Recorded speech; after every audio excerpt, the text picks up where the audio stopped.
toutes et à tous. On se retrouve aujourd'hui pour l'atelier sur la prénaissance. Je m'appelle Tiffaine, je suis sage-femme aux hôpitaux Robert Schuman et je suis la coordinatrice des séances prénatales qu'on vous propose en présentiel et en vidéo.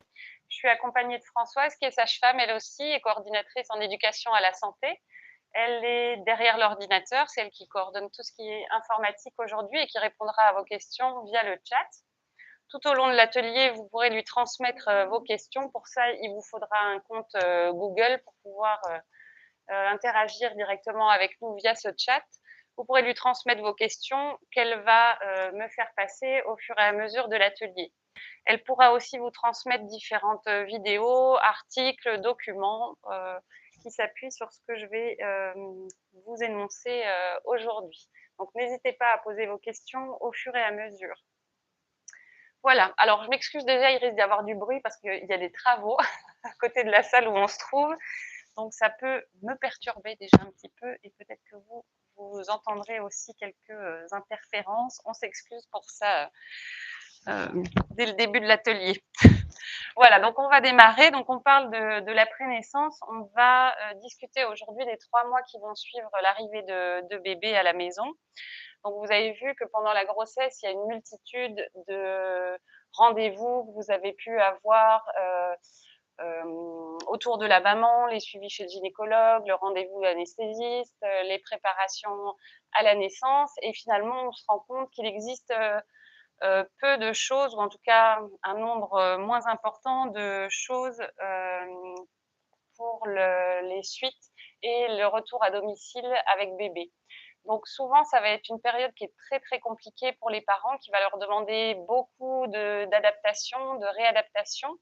Et le temps de trouver une petite routine, on va dire, à la maison, ça va être très, très variable en fonction des familles, en fonction des couples et du bébé aussi. Ça peut varier de quelques semaines, voire plusieurs mois, et ça peut aller jusqu'à quelques années. Ce bébé qui va arriver au sein d'une nouvelle famille, il va demander beaucoup d'attention, il va enlever du temps pour soi. Les parents vont avoir des difficultés à faire des choses pour eux. C'est vraiment une période d'ajustement temporaire et ça va être très long pour s'adapter à tous ces changements qui sont liés à la naissance du bébé. Chez la maman, il va y avoir aussi beaucoup de changements physiques qui vont être beaucoup plus abrupts que les 9 mois où le bébé grandit au sein de l'utérus. Donc là, après la naissance, c'est beaucoup plus rapide et ça peut créer des difficultés chez la maman. Il y a aussi tout ce qui est charge émotionnelle d'accueillir un nouvel enfant.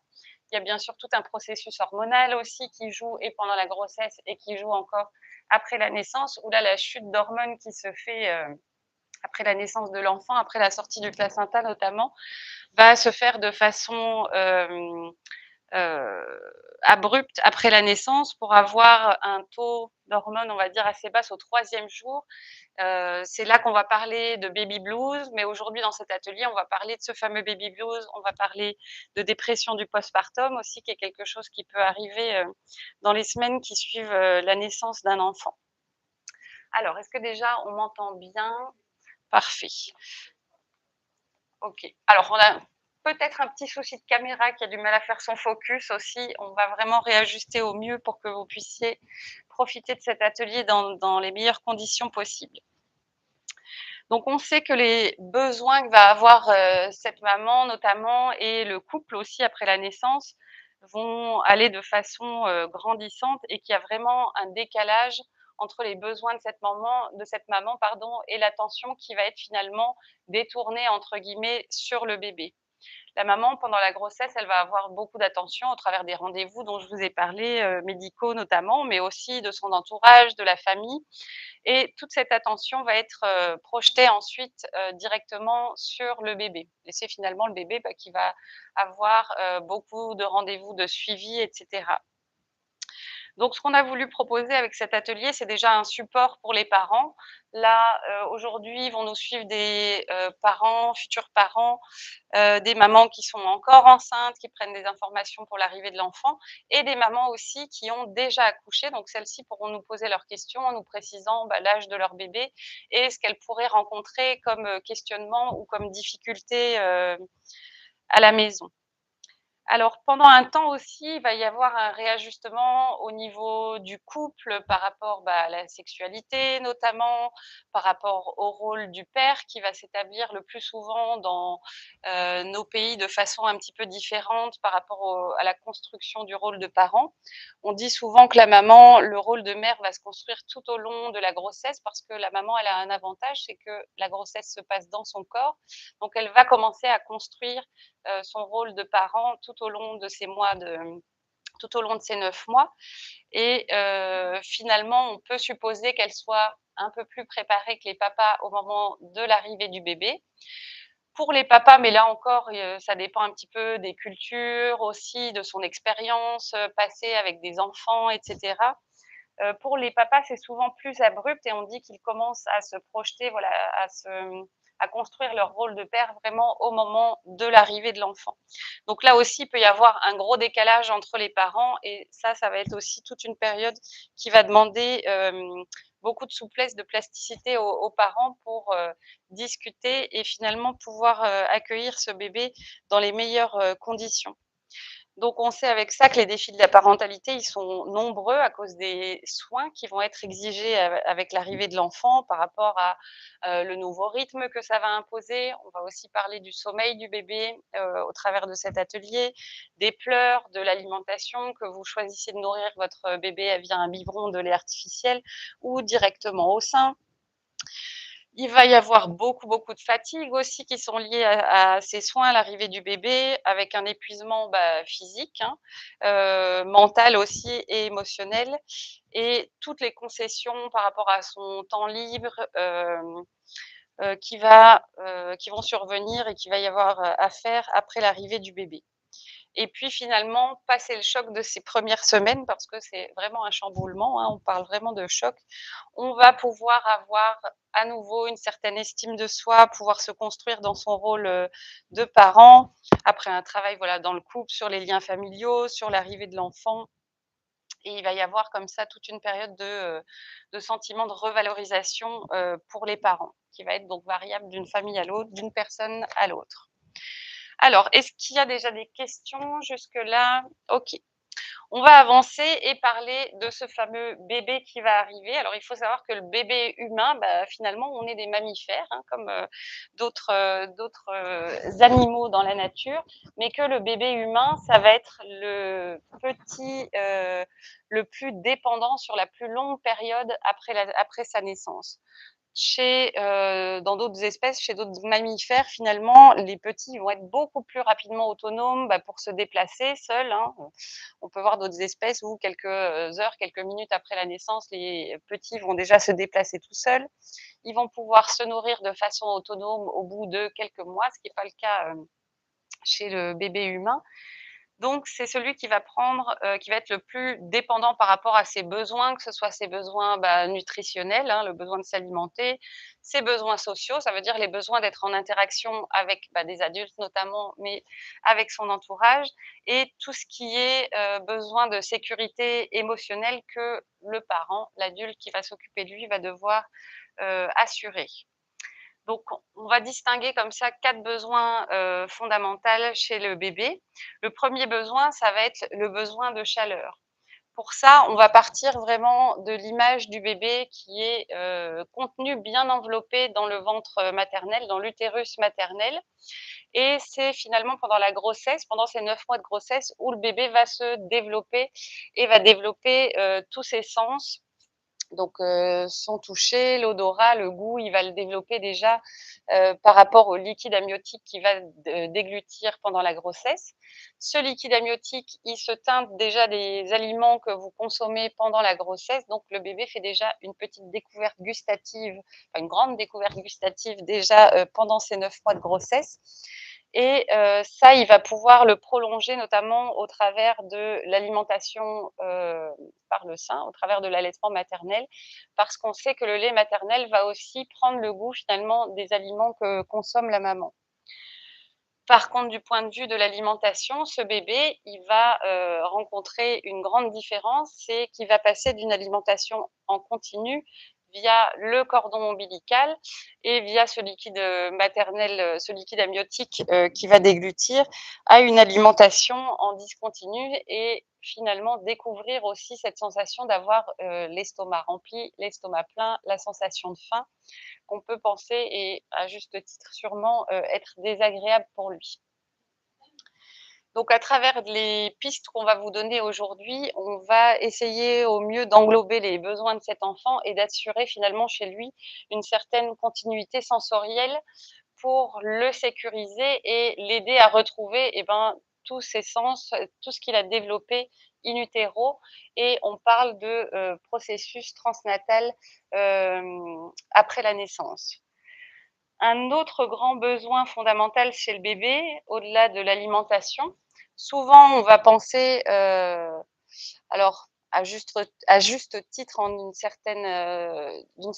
certaine part, pardon, que le bébé se résume un petit peu à manger, être satisfait parce qu'il a bien mangé et puis dormir. Mais il a bien d'autres besoins, cet enfant, que le besoin d'alimentation, et ses besoins sont vraiment à part égale. Un autre besoin important chez le bébé, ça va être le besoin de chaleur. Donc le bébé, lorsqu'il est dans l'utérus maternel, il est maintenu à une température constante de 37 degrés. Après la naissance, votre bébé, il va être soumis finalement à son environnement, à la vie extérieure, où là, les températures, en fonction de si vous vous trouvez en intérieur, en extérieur, vont être très variables. Alors, si vous avez déjà assisté à nos cours de préparation à la naissance, on vous a peut-être précisé que les températures vont être augmentées dans les salles d'accouchement, justement pour favoriser la naissance la plus douce possible pour le bébé. Donc, les températures, les salles de naissance sont réchauffées, et de plus, après la naissance, votre bébé, il va naître mouillé, parce qu'il baigne dans son liquide amniotique pendant la grossesse. Donc on va bien sûr le laisser en peau à peau contre sa maman tout de suite après la naissance. Le pot à pot, on va en parler plusieurs fois au cours de cet atelier. Françoise peut vous partager aussi il me semble qu'on a un article sur le contact permanent avec le bébé, c'est ce qu'on appelle ce fameux pot à pot. Donc on va rapidement sécher le bébé après la naissance pour éviter qu'il se refroidisse en restant mouillé. On va ensuite lui mettre un petit bonnet sur la tête, parce que la tête, ça va être une des plus grandes surfaces de son corps. Donc on va sécher les cheveux, mettre un petit bonnet. On va lui mettre une couche qui est aussi réchauffée. Il faut savoir que tout le linge, les bonnets, les couches, les serviettes qu'on va utiliser pour essuyer bébé après la naissance, tout ça est réchauffé aussi dans des incubateurs de la salle d'accouchement, pour vraiment ne gêner le bébé le moins possible. Le pot à pot, le fait que le bébé soit en contact direct, peau contre peau, sans linge entre le corps de la maman et le sien, va assurer aussi cette continuité de chaleur chez le bébé, va lui permettre de se réchauffer, de réguler sa température. On sait aussi qu'en favorisant le pot à pot, il y a d'autres mécanismes métaboliques qui vont se mettre en route et qui vont assurer une certaine continuité, ce qu'on appelle l'homéostasie chez le bébé, quant à sa chaleur, sa glycémie, c'est-à-dire son taux de sucre dans le sang. Ça va aussi réguler les fonctions respiratoires du bébé, ses fonctions cardiaques. Donc le pot à pot, c'est ce qu'on favorise vraiment en premier lieu après la naissance, chez tous les enfants ici à la clinique Boller. On peut le poursuivre pendant des heures après la naissance, même à l'étage de la maternité, une fois que vous serez installé en chambre, et c'est quelque chose que vous pourrez encore proposer à votre bébé après la naissance, pendant votre séjour en maternité, mais aussi à la maison par après. Le pot à pot, il peut se faire avec le papa dans les jours qui suivent la naissance, avec la maman. Ça, c'est à chaque personne de décider ce que vous voudrez faire par la suite. Alors, j'ai une image pour vous illustrer un petit peu ce que je viens de vous raconter par rapport au continuum sensoriel transnatal du bébé. Je vais voir si la caméra s'ajuste correctement. Donc là, oups, attends, là, ça paraît pas mal. Ouais, écoute. Voilà le bébé symbolisé dans l'utérus de la maman, et puis cette continuité sensorielle qui va se poursuivre avec ici le bébé placé après la naissance en peau à peau contre sa maman. Alors, est-ce que tu as des questions qui arrivent peut-être? Ouais.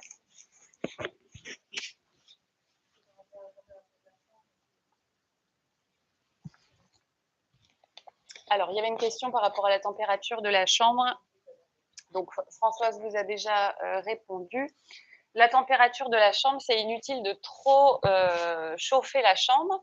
Déjà, d'un point de vue respiratoire et même par rapport aux adultes, hein, nous aussi, il est mieux de dormir dans une chambre où il fait assez frais. Finalement, 18-20 degrés, ça suffit. Cette recommandation-là, par rapport au nouveau-né, elle va se trouver dans un plan aussi pour favoriser, éviter le maximum d'incidents pendant le sommeil des enfants. C'est tout ce qui va être mesure de prévention de ce qu'on appelle la mort subite du nouveau-né. Donc, ça va être des décès inexpliqués de nouveau-nés dans les semaines, les mois qui suivent la naissance, pour lesquels on n'a vraiment pas d'explication.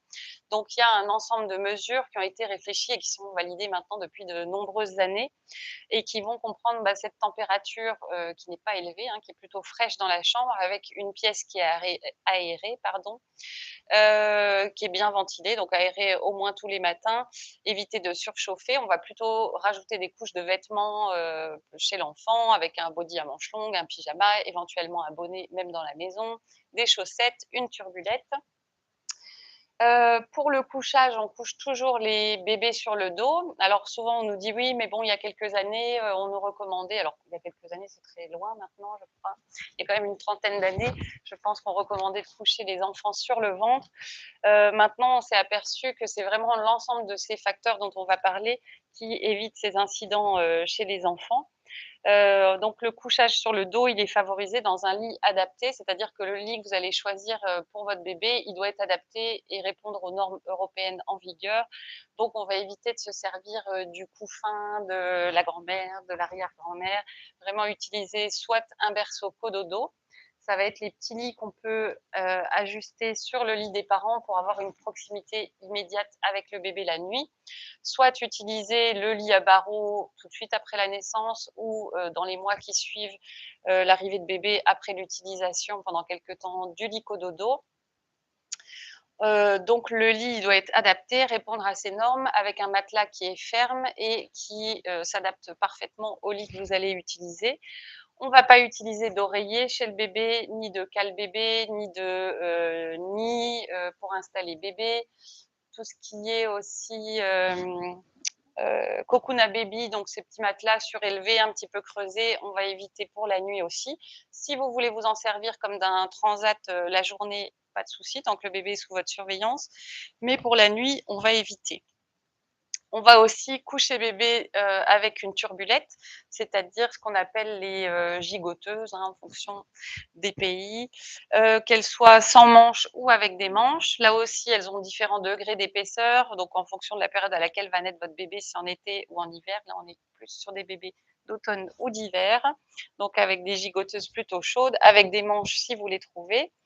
Et on ne va pas utiliser de couverture pour faire dormir le bébé la nuit, parce que la couverture, elle risquerait de lui revenir sur le visage pendant la nuit, et votre bébé, d'un point de vue moteur, il doit encore beaucoup se développer, donc il n'est pas en capacité d'enlever quelque chose qui serait tombé sur son visage pendant la nuit.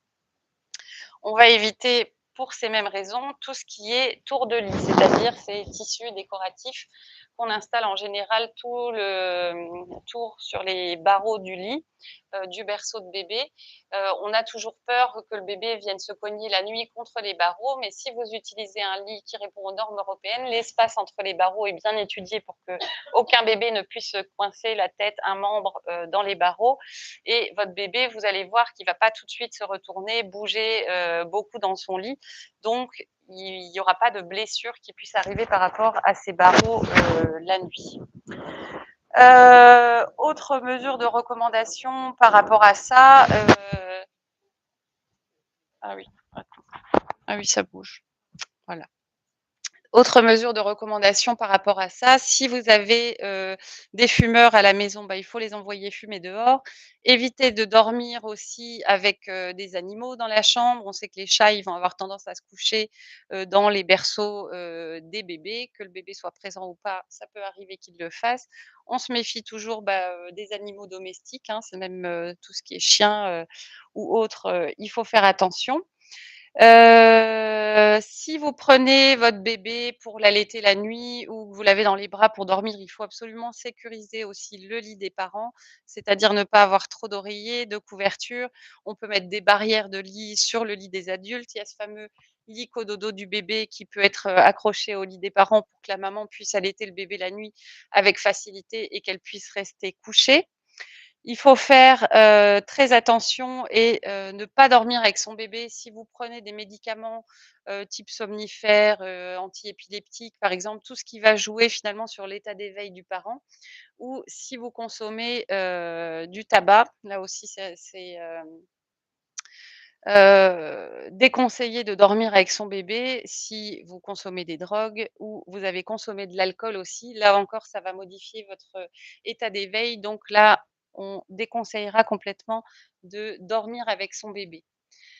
Par rapport à ces mesures de prévention du bébé, on va maintenant aussi conseiller aux parents d'installer le bébé dans la chambre des parents et en tout cas pendant les premiers mois, pour justement pouvoir interagir le mieux possible avec, le bébé la nuit. Vous allez l'entendre plus facilement, vous allez pouvoir répondre à ses besoins la nuit. Il y a beaucoup plus de ce qu'on appelle de réajustement parental, c'est-à-dire si le bébé est à proximité immédiate, la nuit, vous allez toucher un peu votre bébé, vous allez vous rendre compte facilement s'il a trop chaud, s'il a trop froid, réajuster avec, la gigoteuse, une couche supplémentaire de vêtements et cetera ou en enlever une dans le cas, si c'est nécessaire. Ensuite, on n'est pas obligé forcément d'avoir un cododo. Le berceau, il peut être mis, à côté du lit des parents, un peu plus loin dans la pièce, mais on favorise vraiment, voilà, le couchage dans la chambre des parents. Lorsque le bébé est installé dans sa chambre, tout de suite après la naissance, dans une autre pièce, la, réponse, des parents par rapport aux besoins de l'enfant, on sait qu'elle va être beaucoup plus longue et lorsque le bébé est à proximité immédiate, vous allez tout de suite l'entendre dès qu'il va commencer à gigoter, dès qu'il va commencer à montrer les premiers signes de faim, vous allez pouvoir, y répondre. Alors que quand le bébé est dans une autre pièce, même si vous avez un système de caméra, de babyphone, vous allez l'entendre de façon décalée. Donc on sait comme ça, bah, que les alimentations vont être, espacées, donc c'est vraiment à favoriser. Après, nous, on vous donne ici un ensemble de conseils. On n'est pas dans chaque famille après pour observer ce qui se passe par la suite, mais on sait que c'est cet ensemble de mesures qui permet de, éviter au maximum, les incidents qui pourraient survenir la nuit quand il y a moins de surveillance, quand vous dormez aussi, auprès de votre, bébé. Alors, tu as des questions? On va prendre des questions.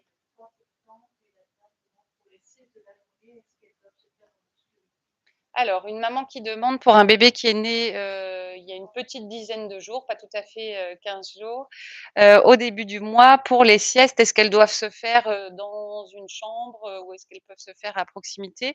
Ça, c'est à vous de voir, il y a certains parents qui, pour les siestes, vont, bah, s'allonger. Les mamans, là, je conseillerais plutôt dans l'obscurité. La question, c'est par rapport, voilà, à l'obscurité dans la pièce. Vous pouvez mettre le bébé, pendant les temps de sieste avec les volets descendus, la journée.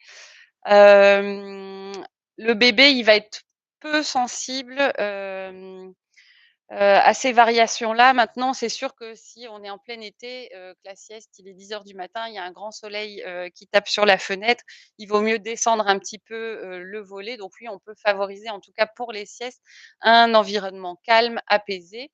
Le bébé, là aussi, par rapport au continuum transnatal dont je vous parlais, après la naissance, les lumières, elles sont tamisées, notamment dans les salles d'accouchement. Votre bébé, il a vécu dans l'obscurité pendant 9 mois, donc si on lui braque une lumière dans les yeux après la naissance, c'est clair qu'il va être, gêné. Donc on a une ambiance tamisée, par rapport aux lumières dans les salles d'accouchement. Pour la sieste, bah, voilà, vraiment favoriser un environnement calme, même si les bébés, parfois, ils sont pas très sensibles au bruit, en tout cas tout ce qui est bruit lancinant, d'aspirateur notamment, machine à laver. On sait que tout ce qui «ronronne» entre guillemets un petit peu comme ça apaise, les enfants. C'est comme ça que vous trouvez des petites machines qui font des bruits blancs, pour apaiser les bébés. Donc c'est bien de favoriser, oui, la pénombre, pour les siestes, pour la nuit, bien entendu, mais il y a des bébés que ça va pas gêner de s'endormir, dans le transat, dans le salon, sous votre surveillance pendant que vous faites, autre chose. D'autres questions?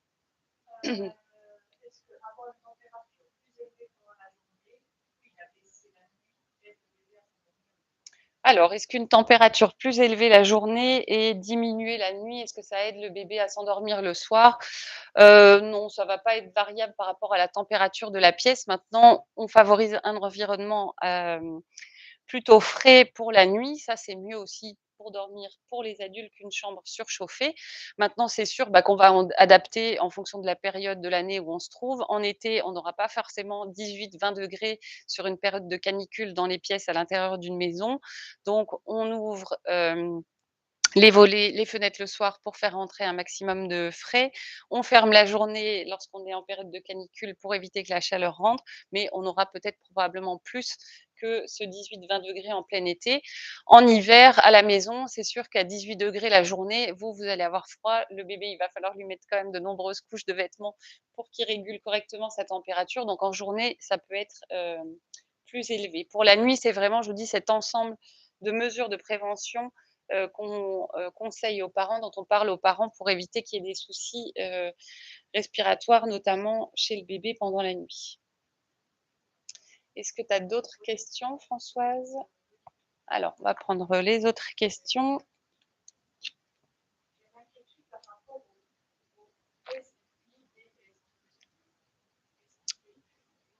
Ça doit être le syndrome de mort subite, je pense.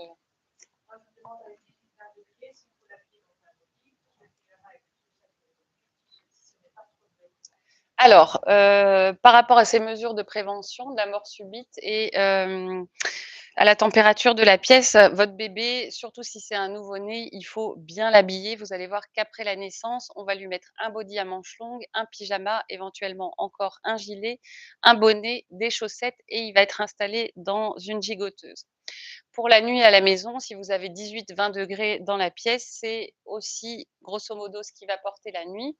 Maintenant, si le bébé dort finalement, de longues heures la nuit, tout collé contre sa maman, c'est sûr qu'il peut avoir chaud, donc peut-être qu'il faudra retirer, la gigoteuse, mais vous allez vraiment pouvoir réajuster, ce qui l'enveloppe, ses vêtements, pendant la nuit s'il est tout de suite à côté de vous et que vous allez sentir qu'il transpire un petit peu, qu'il a l'air rouge, que la peau est moite, vous allez pouvoir retirer des vêtements. C'est sûr que sur une période de canicule, pendant la nuit, eh ben, on mettra pas de gigoteuse au bébé ou alors vraiment une gigoteuse très, très fine. Le bébé, en pleine période de canicule, il peut dormir juste en couche, juste en body. On va vraiment adapter les vêtements au bébé et à la température de la pièce. Sachant que plus on a un petit poids de naissance chez le bébé, c'est-à-dire si votre bébé, est né, il pèse, 2 kg 500 grammes, on sait que c'est des bébés qui vont avoir moins de graisse sous la peau et qui vont avoir plus de difficultés à réguler leur température. On sait que la graisse brune qui est sous la peau des enfants, et c'est ce qu'ils vont, accumulé sur la fin de la grossesse. Donc chez les petits bébés, on va rencontrer plus de difficultés à réguler les températures. Chez les bébés prématurés qui sont nés plus tôt, que le terme prévu initialement, vont avoir moins de graisse. Donc ces bébés, on va être d'autant plus attentifs à, la bonne régulation de leur température et ils peuvent avoir encore des vêtements, qu'on va essayer d'ajuster au mieux à leur taille déjà. Si le bébé a des vêtements trop amples et ben, il va y avoir, comme on dit des courants d'air un petit peu, donc plus de difficultés pour lui à garder sa chaleur. Alors, d'autres questions? Comment savoir si le bébé a chaud ou froid? Bah, c'est vraiment quand vous allez toucher votre bébé. Alors, on dit souvent que le bébé, après la naissance, il va avoir les extrémités froides assez souvent, donc les mains et les pieds parce que les vaisseaux sont plus petits, la vascularisation, va se faire de façon plus, longue, on va dire, pour atteindre les extrémités. Mais, ça peut être par la suite, dans les semaines qui suivent, des bons indicateurs pour les parents de toucher les mains et les pieds des enfants et éventuellement, si vous trouvez que les extrémités sont froides, rajouter un gilet en plus, une couche supplémentaire de vêtements, chez le bébé et soyez, voilà, plus attentifs. Si votre bébé fait 2,5 kg, dites-vous qu'il va avoir tendance à se refroidir plus vite qu'un bébé qui ferait 4 kilos, qui a plus de graisse sous la peau pour réguler sa température. Et puis, il va y avoir, bah, d'autres signes. Je vous dis, ça va être le bébé qui a chaud, il va avoir tendance à avoir la peau rouge. Des bébés qui ont quelques semaines, on va trouver que la base des cheveux aussi, elle est un petit peu mouillée, elle est humide. Et un bébé qui a froid, voilà, en touchant la peau, vous allez vous rendre compte, ou quand vous allez le mettre au sein, vous allez vous rendre compte qu'il a le visage, la bouche un petit peu froide. Ça va être des signes qu'il a vraiment froid. Et chez un bébé qui serait vraiment en hypothermie, voilà, on aurait une coloration de la peau aussi qui serait plus rose, avec parfois une coloration bleutée au niveau des lèvres, un peu comme quand on emmène des plus grands à la piscine et qu'ils ont les lèvres bleues. Ça, c'est un signe que le bébé a froid aussi. Ça peut être d'autres signes, mais ça peut en être un bon indicateur de la température.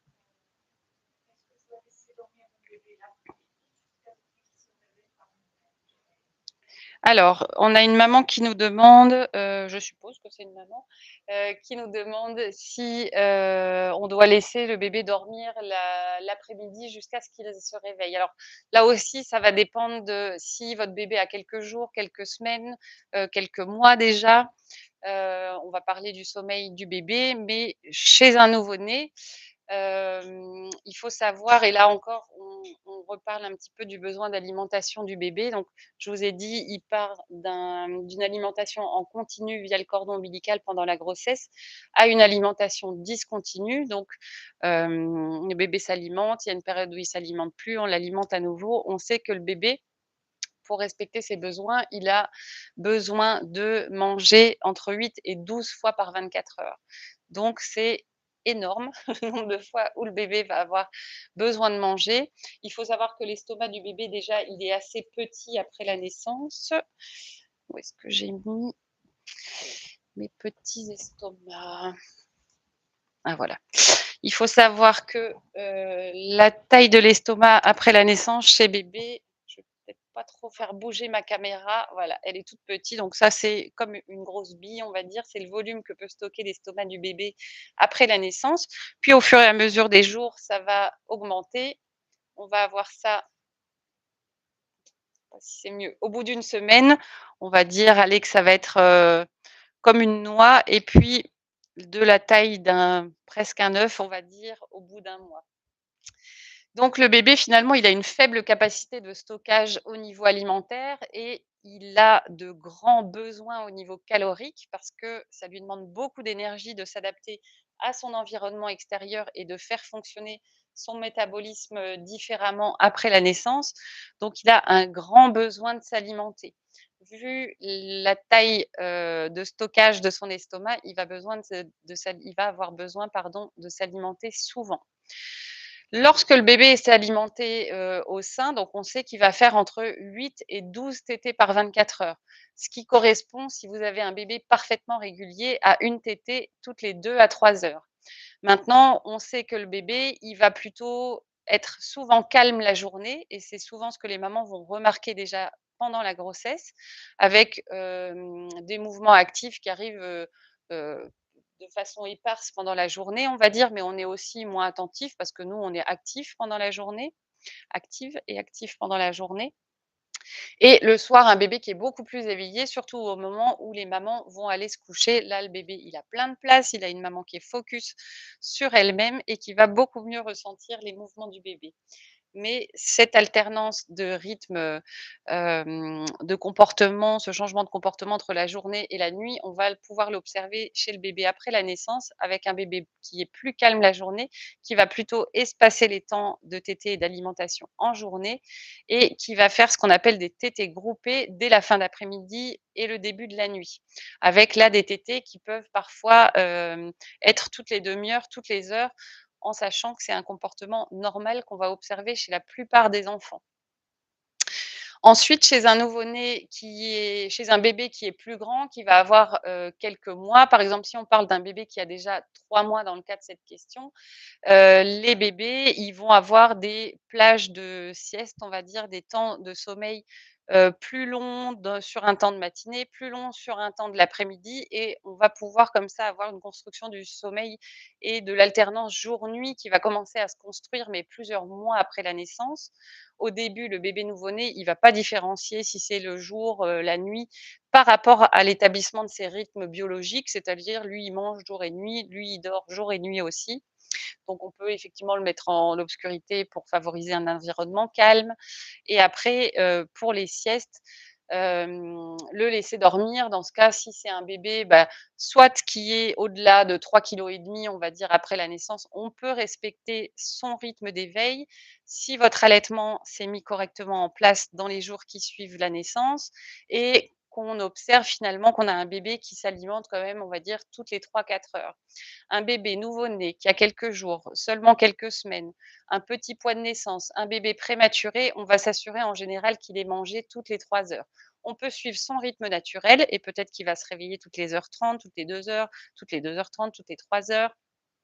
Un bébé qui est plus grand, un allaitement qui a démarré de façon physiologique, on peut lui laisser son propre rythme et il y a certains enfants qui vont, souvent les parents nous disent que les bébés font déjà leur nuit, parfois au retour de la maternité, parfois après quelques semaines, mais c'est parce qu'on va observer ou les parents observent, une période de sommeil sur la nuit qui va être peut-être, un sommeil de façon continue pendant 5 à 6 heures. Ça, c'est dire qu'un nouveau-né fait ses nuits.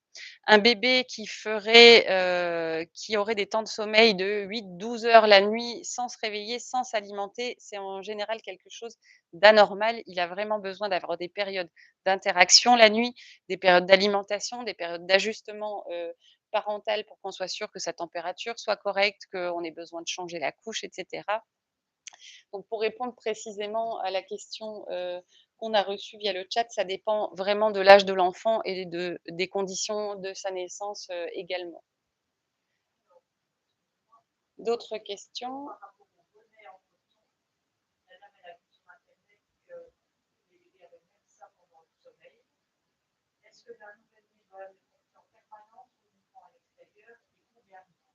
Alors, par rapport au bonnet, donc le bonnet, on va lui mettre tout de suite après la naissance et en général, la plupart du temps, il l'aura, de façon continue, jour et nuit, pendant, le séjour à la maternité. On va vraiment utiliser des bonnets simples. Là encore, pour la liste des affaires que vous avez à préparer pour la maternité, on vous conseille de prendre, des bonnets, bah, de taille, naissance a priori et de différentes marques parce qu'ils sont plus ou moins stretch, donc ils vont plus ou moins tenir sur la tête de votre bébé et on va éviter tout ce qui est bonnet à cordon. Là aussi pour éviter le risque d'étranglement, d'étouffement, pendant la nuit de votre bébé. Si vous avez un petit bébé d'un poids inférieur à 3 kilogrammes, lorsque vous quittez la maternité, en général, votre bébé, il va encore porter son bonnet à l'intérieur et à l'extérieur, de votre domicile.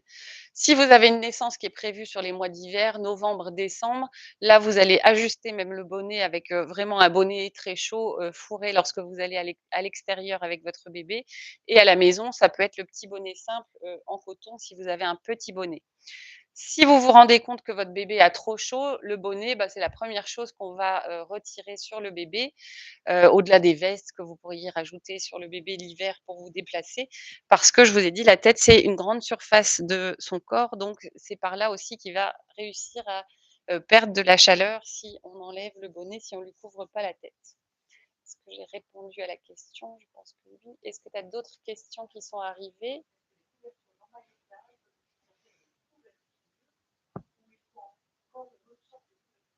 Alors, est-ce que les couvertures d'emmaillotage vont servir de couverture ou, est-ce il faudrait investir? Voilà, la question c'est ça, peut-être dans une, gigoteuse ou une autre couverture. Alors, pour dormir la nuit, ce qui est conseillé, c'est vraiment la turbulette, la gigoteuse, c'est-à-dire le sac de couchage pour bébé qui va envelopper les jambes avec des bretelles, soit donc sans manches comme je vous le disais, ou avec les manches. Les couvertures d'emmaillotage, on peut en parler maintenant, ça va être des couvertures, qui sont vendues dans les magasins de puériculture, qui peuvent être, à scratch. L'emmaillotage, c'est une pratique qui existe dans toutes les cultures, je pense. Depuis des millénaires, on emmaillote les enfants. Maintenant, on est un petit peu revenu sur la façon d'emmailloter les bébés. Là aussi, on part des conditions in utero du bébé pendant la grossesse qui est en position fœtale, parfaitement enveloppé par toutes les parois de l'utérus qui sont assez toniques. Donc, votre bébé, il a, développé cette sensation d'être porté, englobé, enroulé pendant 9 mois. Donc déjà après la naissance, le fait d'être déplié chez le bébé, ça va être une drôle de sensation pour lui. C'est pour ça que souvent les bébés s'endorment dans les bras des parents parce qu'ils ont cette sensation d'être en sécurité, d'être enveloppés, d'être en chaleur en plus contre le corps d'un adulte et dès qu'on va vouloir poser le bébé dans son lit, il va être un peu paniqué, il va se réveiller parce qu'il va plus rien sentir autour et donc la plupart du temps, ils vont avoir tendance à se réveiller dès qu'on veut les poser tout seuls dans un lit. Donc c'est pour ça que, par exemple, en néonat, chez les bébés, on va avoir, des espèces de petits coussins en U qu'on va mettre au niveau des pieds des enfants pour qu'ils se sentent, entourés. C'est des choses qu'on peut vous vendre aussi dans les magasins de puériculture, c'est pas absolument indispensable. Lorsqu'on a un bébé qui est insécurisé après la naissance, des bébés, voilà, qui ont des pathologies, par exemple, ou, un bébé qui est inconfortable d'un point de vue alimentation, d'un point de vue digestion, toutes ces petites mesures là dont on va parler et dont fait partie l'emmaillotage, ça va permettre d'assurer cette sécurité et de pouvoir apaiser le bébé.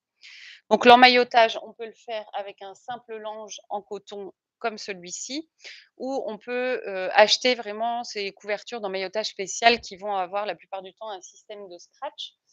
Dans le temps, on emmaillotait les bébés avec vraiment les bras le long du corps. On les enveloppait un petit peu comme des petites momies, ils ne pouvaient plus bouger du tout.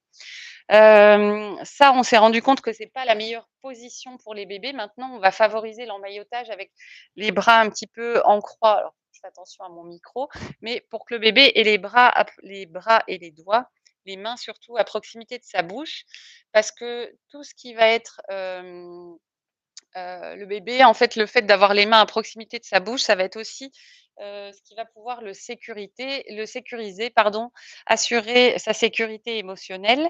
On sait aussi qu'un bébé qui est douloureux, il va pouvoir produire des endorphines grâce à la succion, que ce soit un bébé qu'on installe au sein de sa maman.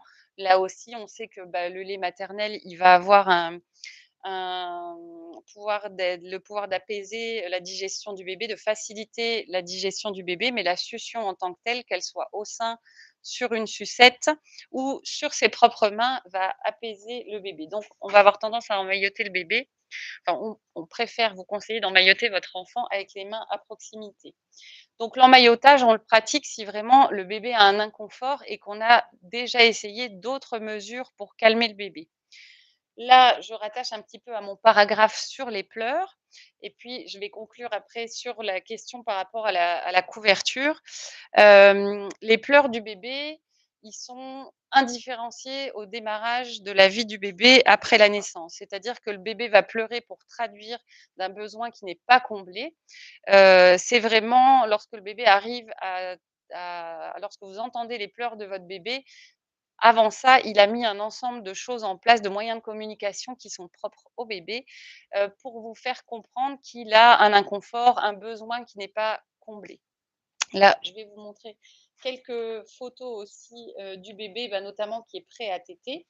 Le bébé qui est prêt à téter, ça ne se traduit pas tout de suite à: «Je me réveille, je pleure, j'ai faim, mon parent va me nourrir». Lorsque le bébé va s'éveiller et qu'il va avoir faim, qu'il va avoir un besoin de s'alimenter, un besoin de téter, on va observer un bébé, qui est dans son berceau, dans les bras du parent, mais qui a encore les yeux fermés, qui va d'abord décaler un petit peu la tête sur le côté essayer de sentir si, il aurait à proximité, bah, le sein de sa mère, un biberon, du lait pour le nourrir et il va commencer aussi à avoir les poings qui se portent près de la bouche pour mettre en place son réflexe de succion. Alors, j'ai des petites photos, j'espère que ma caméra va être d'accord pour que je vous les approche. Là, je pense que ce sera suffisant. On a d'abord, donc en premier lieu, ce bébé qui tourne la tête sur le côté, qui porte les poings fermés à sa bouche. Et puis dans la séquence suivante, on voit que le bébé, il est en train de téter son poing, toujours les yeux fermés. Là, si la maman dormait, par exemple, on se trouve en pleine nuit, bah, elle va peut-être commencer à entendre des petits bruits de succion du bébé, le bébé qui s'agite un petit peu dans son lit. On peut voir, là, on n'a pas le bébé en entier en photo, mais les jambes aussi, il va y avoir un mouvement de flexion au niveau des jambes, donc vraiment avec un bébé qui remue. Ces petits bruits de succion qu'on va entendre au niveau de son bras. Et puis sur la troisième séquence de photos, là, vous voyez que le bébé commence à ouvrir les yeux. On va avoir une succion qui est plus bruyante, plus importante.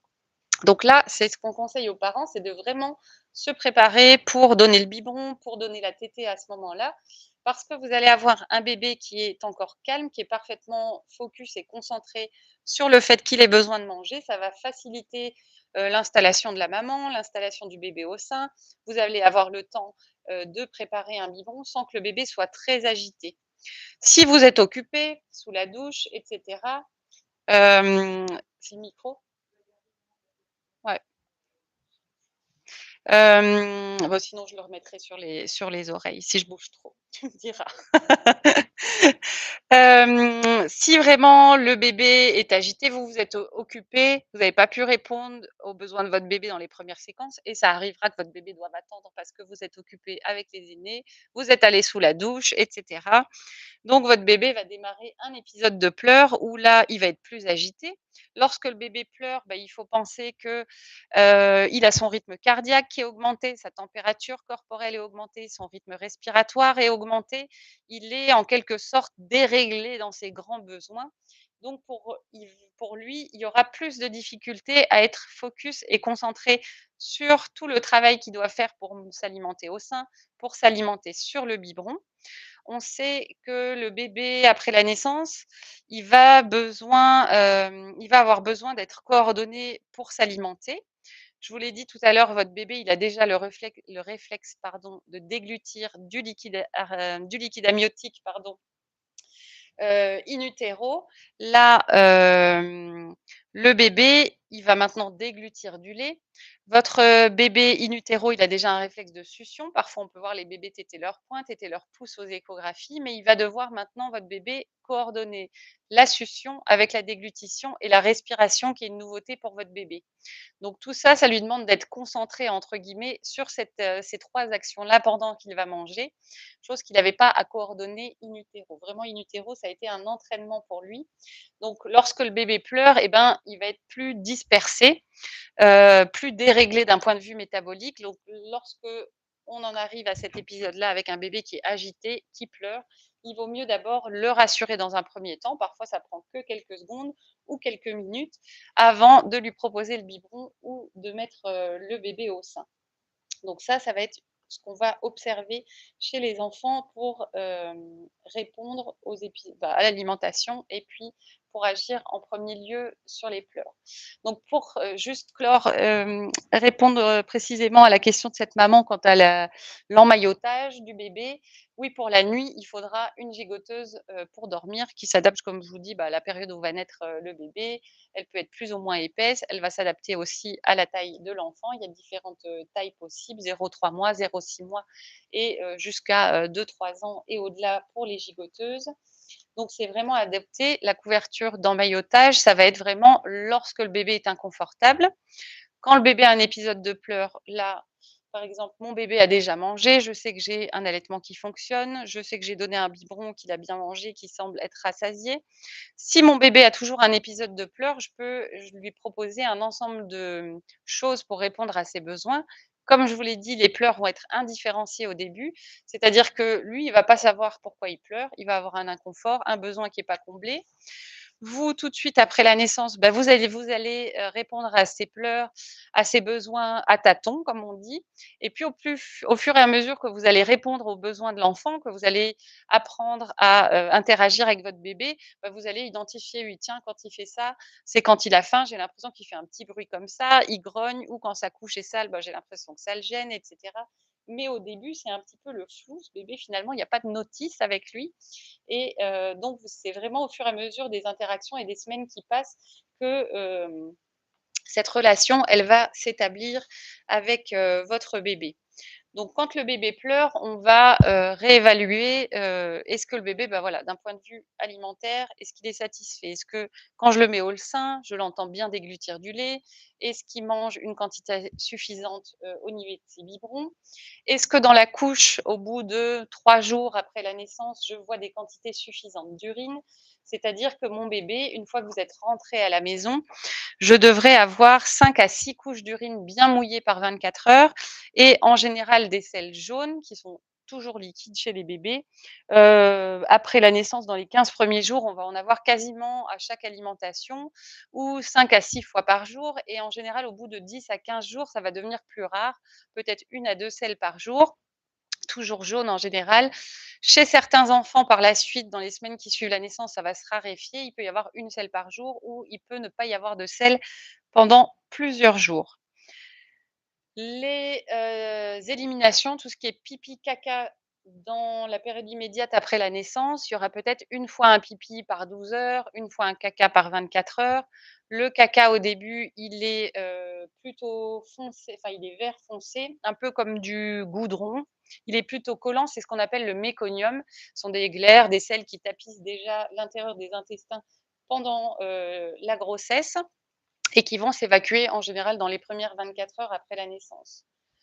Quand l'alimentation du bébé se met en route dans les premiers jours, ces selles, elles vont se transformer. On va passer du méconium aux selles de transition qui sont parfois vertes, brunes et puis aux selles d'alimentation, lactée qui va être, toujours jaune, que ce soit du lait artificiel ou du lait maternel et puis vraiment, on va voir que cette digestion du bébé se met de façon facilitée en place dans les premiers jours avec des urines et des selles qui vont être plus nombreuses au bout de, 3 jours de vie. Donc ça, c'est un bon signe déjà que vous devez continuer à observer à la maison et qui va vous permettre de dire que le bébé est satisfait par rapport à son besoin d'alimentation. Je suis juste en train de chercher un petit poster pour vous montrer ça, qui va reprendre un petit peu ce qu'on a évoqué là sur ces derniers points par rapport à l'alimentation du bébé. Est-ce que ça va là, Françoise? Alors, là, ici, on a un tableau qui nous met en corrélation, bah, la taille de l'estomac, c'est ce que je vous ai montré tout à l'heure avec mes petites billes en bois. Donc le premier jour, la quantité, pouvant être stockée dans l'estomac du bébé, elle est toute petite. On a plutôt un bébé qui dort beaucoup, qui a besoin de se retrouver contre sa maman après la naissance. La durée du travail de l'accouchement pour le bébé, c'est assez long, hein, pour un premier enfant, c'est facilement 10 à 12 heures de travail avant la naissance du bébé, des premiers signes avant-coureur du travail jusqu'à la naissance. Ça, c'est une moyenne, ça veut dire pour certaines mamans, ça va être un peu plus court, pour d'autres, ça peut aller au-delà de 12 heures, ça peut être, 16 heures, 18 heures. Alors, on n'est pas dans un travail hyper intense pendant toute cette durée, mais pour le bébé, c'est aussi une épreuve comme pour la maman. Donc les premières 24 heures, en respectant la physiologie du bébé, bah, voilà, on va favoriser le pot à pot, le repos du bébé, le repos de la maman, tout en étant attentif quand même à ce que ce bébé, il ait une alimentation régulière lorsqu'il est au sein de sa maman. Lorsque le bébé est en pot à pot, bah, on va observer beaucoup plus vite ces, petite photo là du bébé qui est prêt à téter que je vous ai montré tout à l'heure, toutes ces attitudes où le bébé commence à téter ses doigts, on va pouvoir l'observer encore plus facilement en pot à pot parce que le bébé, lorsqu'on le place directement en pot à pot immédiat sur le ventre de la maman après la naissance, on sait que le bébé, il va avoir le réflexe de ramper jusqu'au sein de sa maman. L'aréole de la maman, donc c'est vraiment la partie plus foncée qui entoure, le mamelon de la maman, elle dégage une odeur, particulière que le bébé va reconnaître, qui va le faire penser au liquide amniotique qu'il a connu in utero. Donc le bébé, il va vraiment avoir le réflexe de se diriger vers le sein. Donc quand le bébé est porté en pot à pot, on sait qu'il va avoir tendance à mieux s'éveiller, à mieux s'alimenter au sein. Là encore, le premier jour, c'est ce que je vous expliquais. On va avoir des selles qui sont foncées, c'est le méconium qui s'évacue et pour ça, on peut avoir une selle toutes les 24 heures. En général, voilà, 1 à 2 selles par 24-40 les 48 premières heures. Le deuxième jour, le volume de l'estomac, il s'adapte encore, aux besoins du bébé. Donc on a un bébé qui va être plus demandeur. Il y a un switch vraiment qui va se faire entre le deuxième et le troisième jour. Au deuxième jour, souvent, on dit que la deuxième nuit en maternité, elle est compliquée. On l'appelle souvent la nuit de Java. C'est un bébé qui était très calme pendant les premières 24 heures. Tout le monde vient le voir à la maternité, on le trouve merveilleux. Il mange, il dort, il est super. Maman a le temps de se reposer et au deuxième jour, on a un bébé qui est beaucoup plus actif, qui a déjà le plus souvent un inconfort au niveau digestif justement quand on a le switch entre le méconium, donc ces selles très collantes et les selles de transition. Lorsqu'on va observer ces selles de transition, ça donne en général des gaz au bébé, on voit qu'ils sont plus inconfortables. Le bébé pour se calmer, il va réclamer beaucoup plus le sein. Il va venir peut-être téter toutes les demi-heures, toutes les heures au sein de la maman. Cette maman, bah, si elle n'est pas, informée de ça, elle va s'inquiéter parce qu'elle avait eu un bébé calme après la naissance pendant 24 heures. Là, elle le reconnaît plus du tout. Elle se dit: «Mon Dieu, c'est une catastrophe, je pensais que mon allaitement fonctionnait. Finalement, je ne dois pas avoir de lait parce que j'ai allaité mon bébé il y a une demi heure. Je pensais que tout allait bien et finalement, il revient manger. J'essaye de l'enlever, il pleure, il semble insatisfait». C'est souvent là qu'il y a des allaitements, hem, qui sont un peu, cassés, on va dire, c'est pas le mot que je devrais employer, et où on aurait tendance à vouloir introduire du lait artificiel en pensant que c'est un comportement d'insatisfaction chez le bébé, mais non, c'est vraiment un comportement naturel. Le bébé, il est en train de conditionner aussi la production de lait de la maman. C'est-à-dire qu'on sait que la production lactée chez la maman allaitante, elle va s'adapter aux besoins du bébé. Donc plus le bébé vient téter au sein, plus le bébé vient stimuler les seins de la maman, plus elle va produire du lait et en général, le lendemain de cette nuit de Java, qui va être compliquée pour la maman, pour les parents, la maman va être en congestion. On va avoir les quantités, enfin le volume du sein qui va varier, qui va augmenter avec une poitrine qui est plus dure, plus lourde pour la maman. Le lait qui va changer d'aspect. Le lait dans les premiers jours, c'est ce qu'on appelle du colostrum. C'est un lait qui est présent en petite quantité, qui est très, épais. Au niveau de sa composition aussi, il change par rapport au lait qu'on va avoir par la suite. Il a vraiment une couleur jaune, compacte et puis après la congestion, on va avoir un lait qui est plus clair, plus blanc, les quantités vont augmenter aussi et là encore, ça va répondre aux besoins du bébé. Donc au bout du troisième jour, on va retrouver un bébé qui a un rythme, un peu plus correct, qui va se réveiller spontanément. Voilà, dans les cas où il n'y a pas du tout de soucis chez les enfants, on va avoir un bébé qui va se réveiller spontanément pour téter et qui va retrouver un petit peu un rythme plus correct, pour la maman. Donc il faut vraiment savoir que cette nuit de Java, elle existe, il y a un inconfort chez les bébés. Ça crée de l'insécurité chez les parents au moment où cette maman, je l'évoquais au début de notre atelier, a ses hormones, vraiment les plus basses possibles. Heu et donc elle va vraiment douter de tout, se douter: «Est-ce qu'elle a bien fait d'avoir un enfant à ce moment-là? Est-ce qu'elle va être capable d'élever un enfant? Est-ce qu'elle va être capable de l'allaiter? Est-ce que» voilà, il y a 100 questions qui vont vous passer dans la tête, donc essayez de vous souvenir de ce dont on vient de parler aujourd'hui pour vous dire: «Bah, je sais, tiens, on m'a dit que c'était un comportement normal, ça s'observe chez, on va dire 90 des enfants après la naissance». On va vous accompagner en maternité, on va vous conseiller vraiment la proximité immédiate avec votre bébé, de refaire du pot à pot, de l'avoir dans les bras, de le porter beaucoup. Si la maman, elle est vraiment, pas bien, fatiguée, il y a des douleurs au sein parce que la succion du bébé, elle est souvent imparfaite dans les premiers jours après la naissance. Donc on peut avoir des abrasions, on peut avoir des crevasses au niveau du sein jusqu'à ce que le bébé apprenne à se positionner correctement. Là, c'est important qu'il y ait un relais du papa. Vous savez que si vous avez une chambre seule en maternité, le papa peut dormir avec vous, la nuit, il peut rester présent. Quand vous avez une mutuelle, ça va parfois être pris en charge par la mutuelle. Sinon, il y a un supplément à rajouter pour la clinique pour qu'on vous installe le lit du papa. Ça, c'est malheureusement possible qu'en chambre simple parce que dans les chambres doubles, bah, il y a forcément une autre maman, une autre famille, un autre bébé, donc c'est compliqué. Mais si vous pouvez le faire, faites-le. Comme ça, ce 2e jour qui peut être compliqué, chez les mamans, il peut y avoir un relais du papa à ce moment-là. Si la maman, elle en peut plus, si elle a trop de douleur, ne serait-ce que pour prendre le bébé dans les bras, le cajoler, le bercer, aller le promener, ne serait-ce qu'une demi-heure à l'extérieur de la chambre. La maman, si elle casse un petit peu, l'interaction compliquée qu'elle a à son bébé, avec un bébé agité, qu'elle n'arrive pas à mettre au sein, elle pleure, elle en peut plus, elle est en totale remise en question. Si le bébé, va se promener un petit peu avec son autre parent à l'extérieur, ça va poser un petit peu la maman qui pourra ensuite reprendre son bébé, le remettre au sein dans des meilleures conditions par la suite. Alors, on va prendre une question par rapport à l'allaitement et puis on pourra en parler un peu plus ensuite.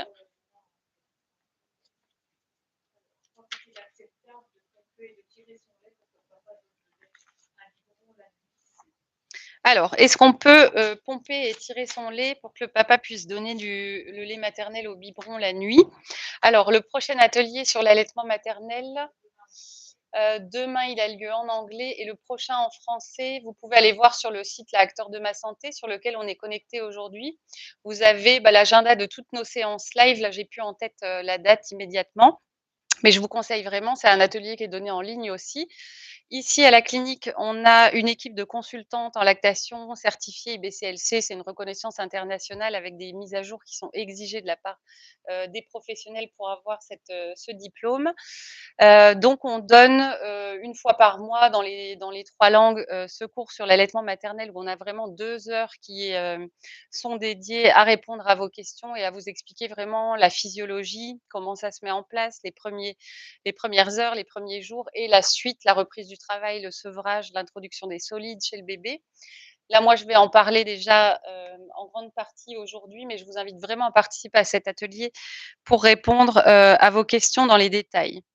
Donc, je vous ai dit tout à l'heure, il y a une notion vraiment, ce qui va être important pour l'allaitement, c'est le démarrage de l'allaitement dans les heures qui suivent la naissance. Le pot à pot immédiat, ça va favoriser la première tétée du bébé dans de bonnes conditions.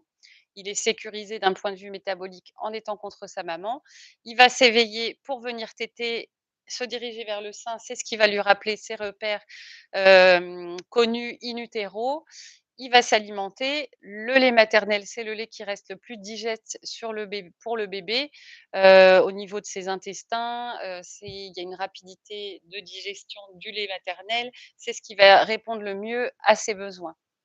On peut choisir de donner du lait artificiel, à son bébé aussi parce qu'on n'a pas envie de mettre son bébé au sein, parce qu'on ne se sent pas à l'aise d'avoir un bébé qui tète, sur notre poitrine, on ne se sent pas à l'aise de se dévêtir, voilà. Pour une quelconque raison, on vous accompagnera. Sachez aussi qu'en maternité, on va vous fournir tout ce qui est lait artificiel, biberon. On a des tire-laits, donc inutile d'acheter un tire-lait aussi à l'avance.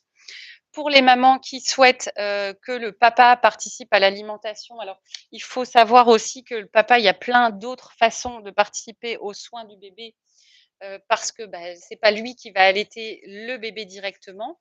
Par rapport à l'allaitement, on va plutôt conseiller à la maman, pour bien démarrer son allaitement dans les premières semaines, de pas introduire de tétine, de sucette, de biberon les premières semaines pour justement favoriser la bonne stimulation du sein par le bébé directement. Alors par un tire-lait, on remplace cette stimulation, mais en théorie, lorsqu'on va donner un biberon, même un biberon de lait maternel à son bébé, il peut y avoir un risque de confusion entre la technique de succion du bébé au sein et sur le biberon.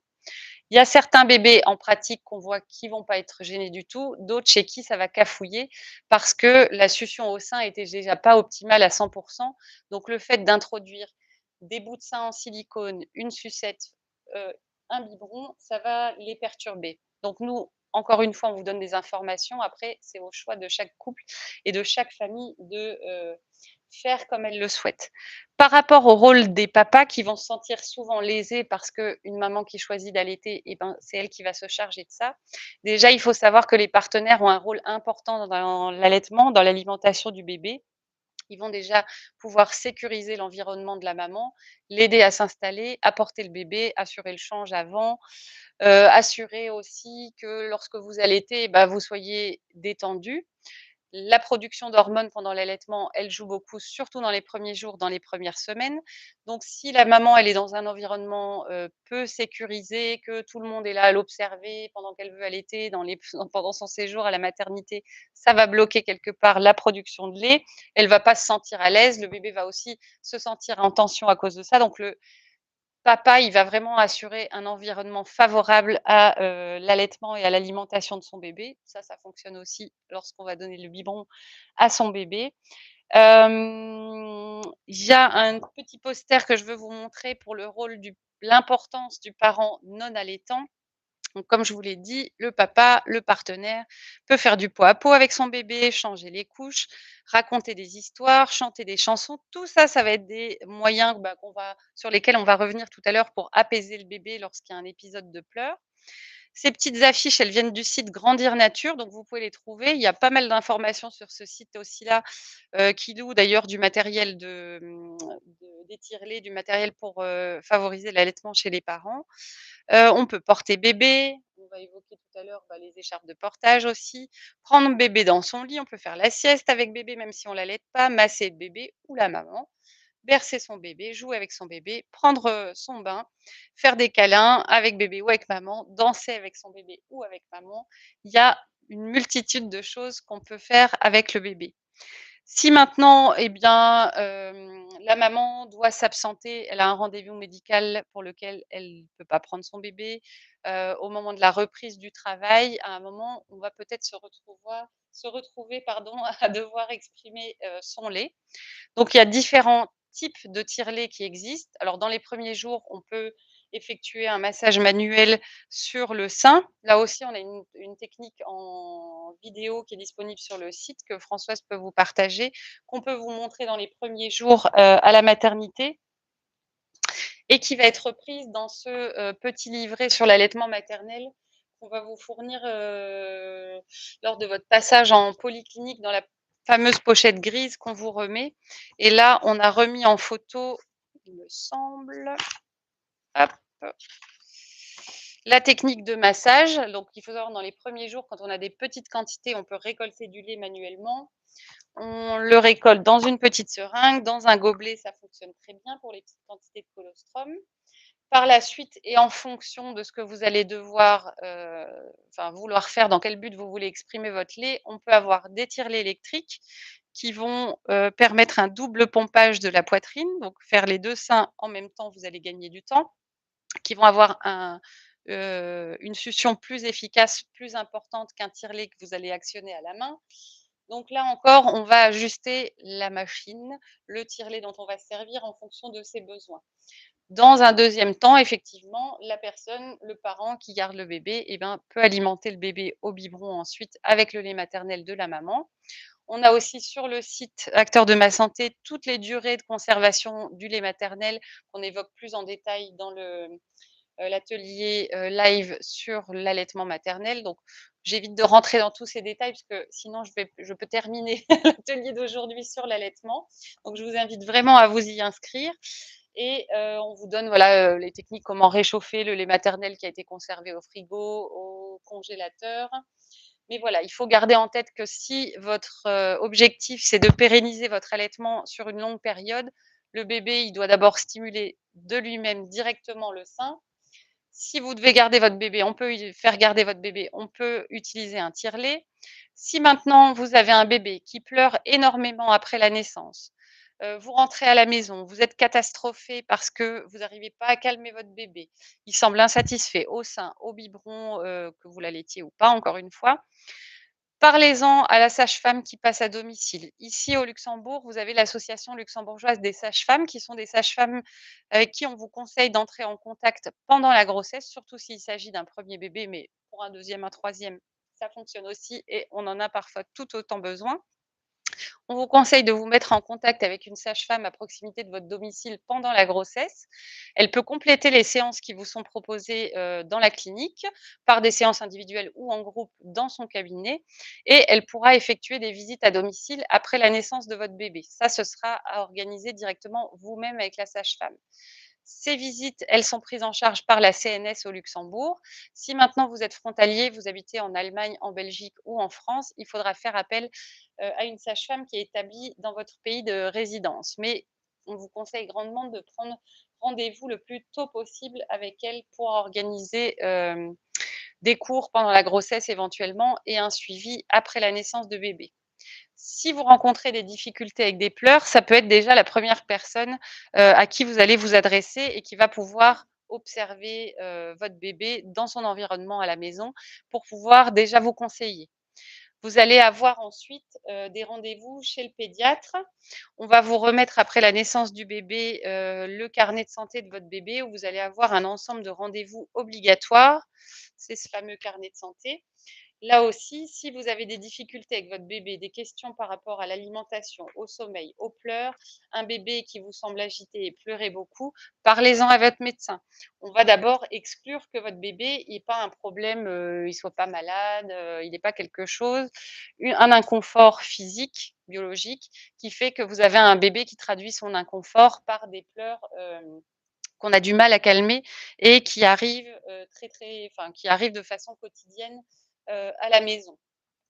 Lorsque ça vous arrive à la maison, vous avez un bébé qui pleure, que la tétée ne calme pas, vous avez, changé sa couche en pensant peut-être que c'était ça qui le dérangeait, vous avez ajusté ses vêtements, vous pouvez aussi contrôler la température de votre bébé. Un bébé qui peut être malade, il peut être, parfois amorphe, parfois très agité aussi. Avec un thermomètre rectal, vous pouvez prendre, donc c'est les thermomètres classiques, vous pouvez prendre d'abord la température en axillaire, c'est-à-dire sous le bras en mettant le thermomètre rectal et à cette température que va vous indiquer le thermomètre, on va rajouter 0,5 degrés pour avoir une température plus générale, parce que finalement, sous le bras, on mesure la température corporelle. On va parler de fièvre chez le bébé à partir de 38,5 de température. Il faut savoir que la température normale chez le bébé, elle va être comprise entre 36,5 et 37,5. Au-delà de 38, on va peut-être réajuster les températures du bébé, la température, les vêtements, je veux dire, du bébé, la température de la pièce et peut-être contrôler dans 30 minutes, 1 heure pour voir si ça diminue un petit peu ou si on se dirige vers les 38,5 de température. Dans tous les cas où vous avez un bébé qui a de la fièvre, il faudra alors consulter votre pédiatre. Si vous avez déjà vu le pédiatre, que votre bébé a déjà été malade, peut-être que vous avez du paracétamol à la maison en sirop. C'est en général ce qu'on donne, chez les bébés. Dans ce cas-là, vous avez déjà une prescription et cetera. Vous pouvez administrer un antipyrétique au-delà de 38,5, mais ça ne vous dispense jamais de consulter le pédiatre lorsque votre bébé vous semble malade ou lorsqu'il a de la fièvre. Hem On va aussi, mettre en place donc d'autres choses lorsque le bébé pleure beaucoup. On en parlait, ça peut être l'emmaillotage pour calmer le bébé. Maintenant, on ne va pas emmailloter, le bébé pendant 8 heures.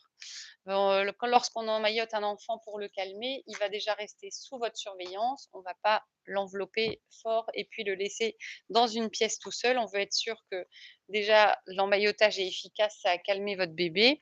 On peut éventuellement proposer une tétine. Alors la tétine, pareil, pour les mêmes raisons que, on va éviter d'introduire un biberon dans les mêmes semaines pour ce risque de confusion de sein et de tétine, de technique de succion.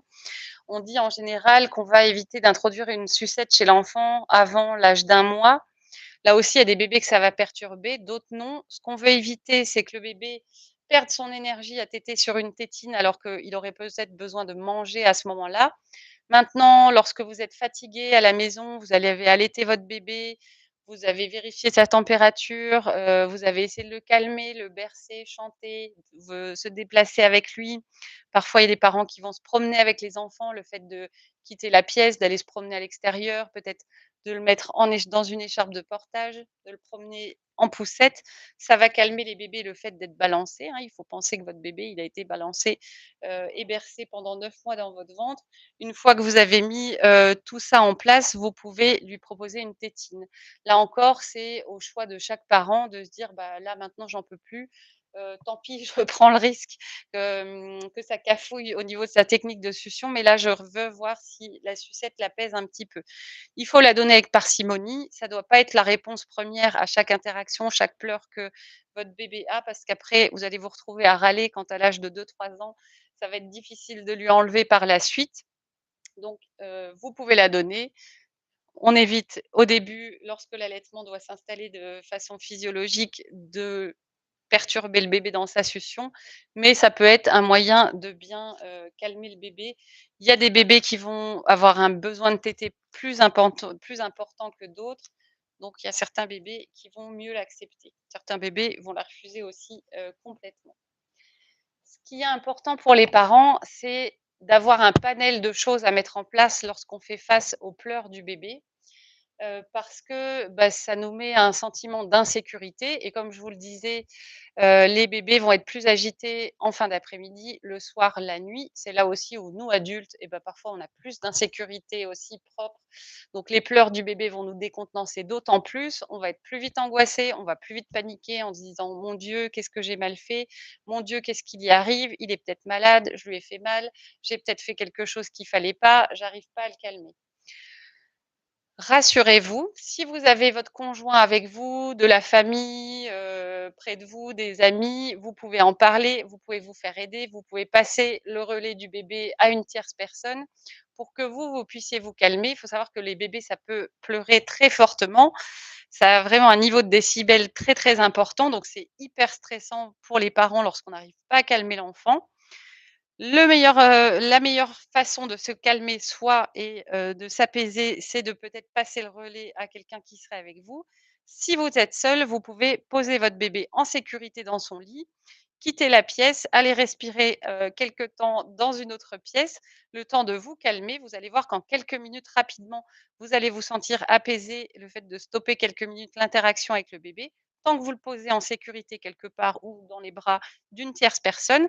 Ce qu'on veut éviter, c'est vraiment prévenir le syndrome des bébés secoués, c'est-à-dire que, mon bébé pleure, j'ai essayé, je suis fatiguée moi aussi parce que j'ai eu des nuits entrecoupées, un bébé qui est stressé, j'ai peut-être repris le travail, mon bébé a beaucoup pleuré la nuit, je suis crevée, j'ai juste envie de dormir et de plus entendre ces bruits. On veut éviter à tout prix d'avoir ce geste-là de secouer l'enfant. Ce qui se passe lorsqu'on fait ça, c'est vraiment un geste dont les parents ne se rendent pas compte, hein. C'est pas délibérément de la maltraitance envers son enfant, c'est vraiment un geste d'épuisement, d'agacement et dans ce cas-là, il peut y avoir pardon pour le micro, il peut y avoir vraiment, des saignements qui se créent au niveau du cerveau du bébé parce qu'il va finalement taper dans la boîte crânienne. C'est ce qu'on appelle donc les syndromes de bébé secoué qui peut avoir des graves conséquences neurologiques chez les enfants. Donc toutes les mesures sont bonnes, que ce soit la tétine, déléguer à une tierce personne, mettre le bébé en sécurité, le laisser pleurer, tant pis, je reviendrai quand de mon côté émotionnellement, je me sentirai mieux pour être disponible pour mon bébé, avant d'en arriver à ces gestes-là. Faites-vous aider au Luxembourg, il existe aussi beaucoup d'associations. Donc je parlais de l'association luxembourgeoise des sages-femmes. Il existe aussi la Lieven Souffrant qui dispose d'une baby hotline, qui est disponible en journée que vous pouvez appeler, voilà, quand vous avez des difficultés, bah, face aux pleurs, si vous avez d'autres questions par rapport au sommeil et cetera de l'enfant. Il y a aussi la Ligue médico-sociale, qui est présente dans différentes grandes villes ici au Luxembourg avec des consultations, gratuites pour les nourrissons sans rendez-vous. Bah, les hôpitaux, les maternités aussi que vous pouvez, à qui vous pouvez appeler. Les urgences pédiatriques du CHL qui sont ouvertes, jour et nuit, à la Canner Clinic. Si vous pensez vraiment que votre bébé a des grandes difficultés, qu'il est, malade, vous pouvez consulter, quelqu'un la nuit à l'hôpital. La Lieven Souffrant, ils ont aussi des cours de préparation à la naissance, des consultations pour nourrissons par la suite, des programmes de rencontres, des cafés, avec les parents. Il y a des services comme Baby Plus aussi qui peuvent, vous aider.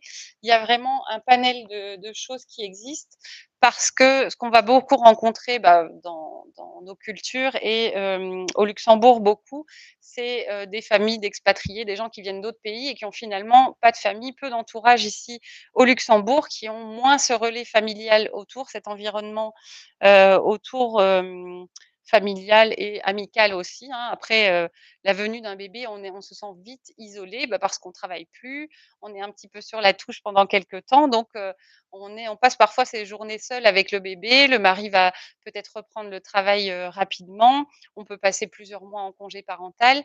Donc dites-vous qu'il y a d'autres mamans qui sont dans votre cas, d'autres parents, qui aiment rencontrer et discuter avec d'autres parents et finalement c'est comme l'échange qu'on partage aujourd'hui où vous allez rencontrer l'expérience d'autres personnes, la partager et finalement vous dire: «Ah oui, je suis pas seule dans le cas, je vois qu'il y en a d'autres qui ont des difficultés avec leur enfant, des bébés qui pleurent. Tiens, une maman qui m'a dit qu'elle avait mis ça en place, que ça avait fonctionné pour elle. Je peux peut-être essayer ça». Ça va vous donner des idées et vous allez vous sentir beaucoup moins isolé, beaucoup moins seul. Alors, est-ce qu'il y a des questions? Oui, une question par rapport aux animaux.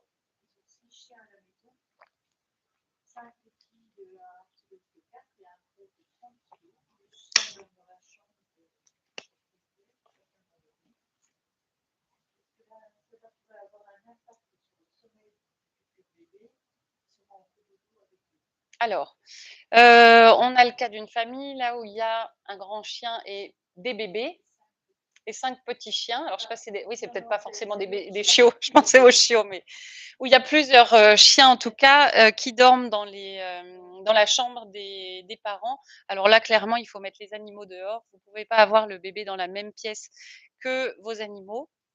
Soit c'est le bébé qui doit aller dans une chambre alors sans les animaux, soit c'est les animaux, c'est ce qui me paraîtrait le plus normal, qui doivent être installés dans une autre pièce. Le cododo, vous oubliez si les animaux dorment sur le lit avec vous ou s'ils ont ne serait-ce qu'accès, à leur pièce, même si les animaux ont leur petit panier dans votre chambre, voilà, c'est trop dangereux. Après encore une fois, c'est votre enfant, il sera sous votre responsabilité, mais on peut pas vous conseiller et valider ça ici. Un animal, surtout un chien, il peut réagir de n'importe quelle façon, même si c'est le plus gentil du monde. Votre bébé, il faut penser qu'au bout d'un certain temps, il va l'embêter. Ça peut être aussi risqué par rapport au risque d'allergie aussi chez les enfants, par rapport aux poils des animaux, que ce soit chat, chien, autre animal à poil en tout genre. C'est vraiment seul dans la chambre avec les parents que le bébé doit être. Donc, si vous gardez les chiens, vous installez bébé dans une autre pièce, c'est ce que je vous conseillerais. Si vous souhaitez faire du cododo avec le bébé ou avoir même juste le berceau du bébé dans un coin de votre chambre, il faut mettre les chiens alors dans une autre pièce à la maison. Je ne sais pas si on a un article là-dessus, je crois peut-être sur la sécurité pour le sommeil. Je pense que c'est peut-être évoqué, voilà. Je suis désolée de vous répondre ça, mais c'est vraiment, assurer la sécurité du bébé. Après, je vous dis, on n'est pas dans les maisons, donc chacun fait comme il veut par la suite, mais on ne peut pas vous le conseiller en tout cas. Est-ce que tu as d'autres questions? Alors, j'évoquais tout à l'heure le portage. Je vois le temps qui file et j'aimerais vous montrer les écharpes, pardon, de portage. Là encore, pour, sécuriser votre bébé, donc on a dit que le bébé, il aimait être porté parce que pendant 9 mois, il avait été bien entouré, bien, cajolé en position fœtale dans l'utérus maternel. Donc le bébé, comme je vous l'ai dit, dans les bras, il va être calme. Dès qu'on va essayer de le poser, eh ben, il va déployer ses bras, ses jambes. Il va plus se sentir en sécurité. Ça, surtout dans les premiers jours, les premières semaines après la naissance. Ensuite, il va grandir et prendre l'habitude d'être couché dans son lit. Donc, pour le calmer, les bras, c'est sûr, ça lui apporte chaleur, contenance. Il va se sentir apaisé. Mais les mamans, elles vont nous dire: «Beh, je peux plus rien faire à la maison, j'arrive pas à trouver le temps de me doucher, me laver les cheveux encore moins, j'arrive pas à faire le ménage, la lessive». Tout ça pendant un temps, vous allez le laisser de côté. Soit vous avez quelqu'un qui va pouvoir prendre le relais, le papa, une tierce personne pour faire votre ménage et vos lessives à temps, sinon ça va rester en stand-by pendant un certain temps. La priorité, ça va être vraiment de gérer le bébé. Ce qui peut vous aider dans vos activités, soulager un petit peu les parents, que ce soit la maman, le papa, c'est ces fameuses écharpes de portage. Alors, il en existe plusieurs types. Là encore, il y a des associations ou des sages-femmes qui peuvent vous proposer des ateliers, de portage. pour tester les différents types d'écharpes et voir ce qui vous conviendrait le mieux. Là aussi, faites attention, on va vous vendre tout et n'importe quoi dans les magasins de puériculture. Essayez de tester avant les différents matériels ou de vous les faire prêter.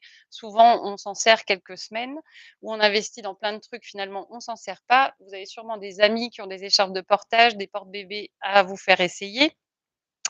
On a ces écharpes sling avec un tissu en particulier. Il faut savoir que le tissu, il doit être fait dans un point particulier pour que le tissu se détende pas trop à l'utilisation et au lavage aussi.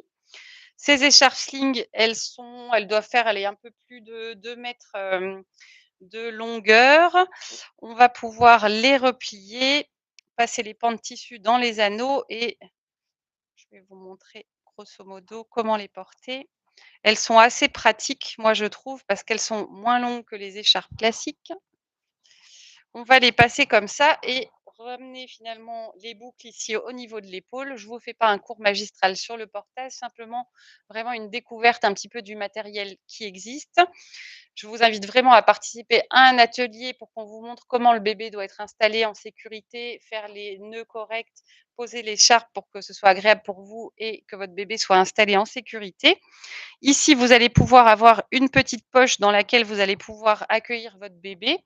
Il faut savoir grosso modo que le bébé, il va être installé lorsqu'ils sont petits, toujours en position ventrale. Lorsque vous portez votre bébé contre vous, vous devez pouvoir le surveiller. Donc, il doit être à bonne hauteur de vue. On dit à hauteur de bisou. Donc, la proximité de la tête, elle est vraiment, vous pouvez le surveiller de façon continue.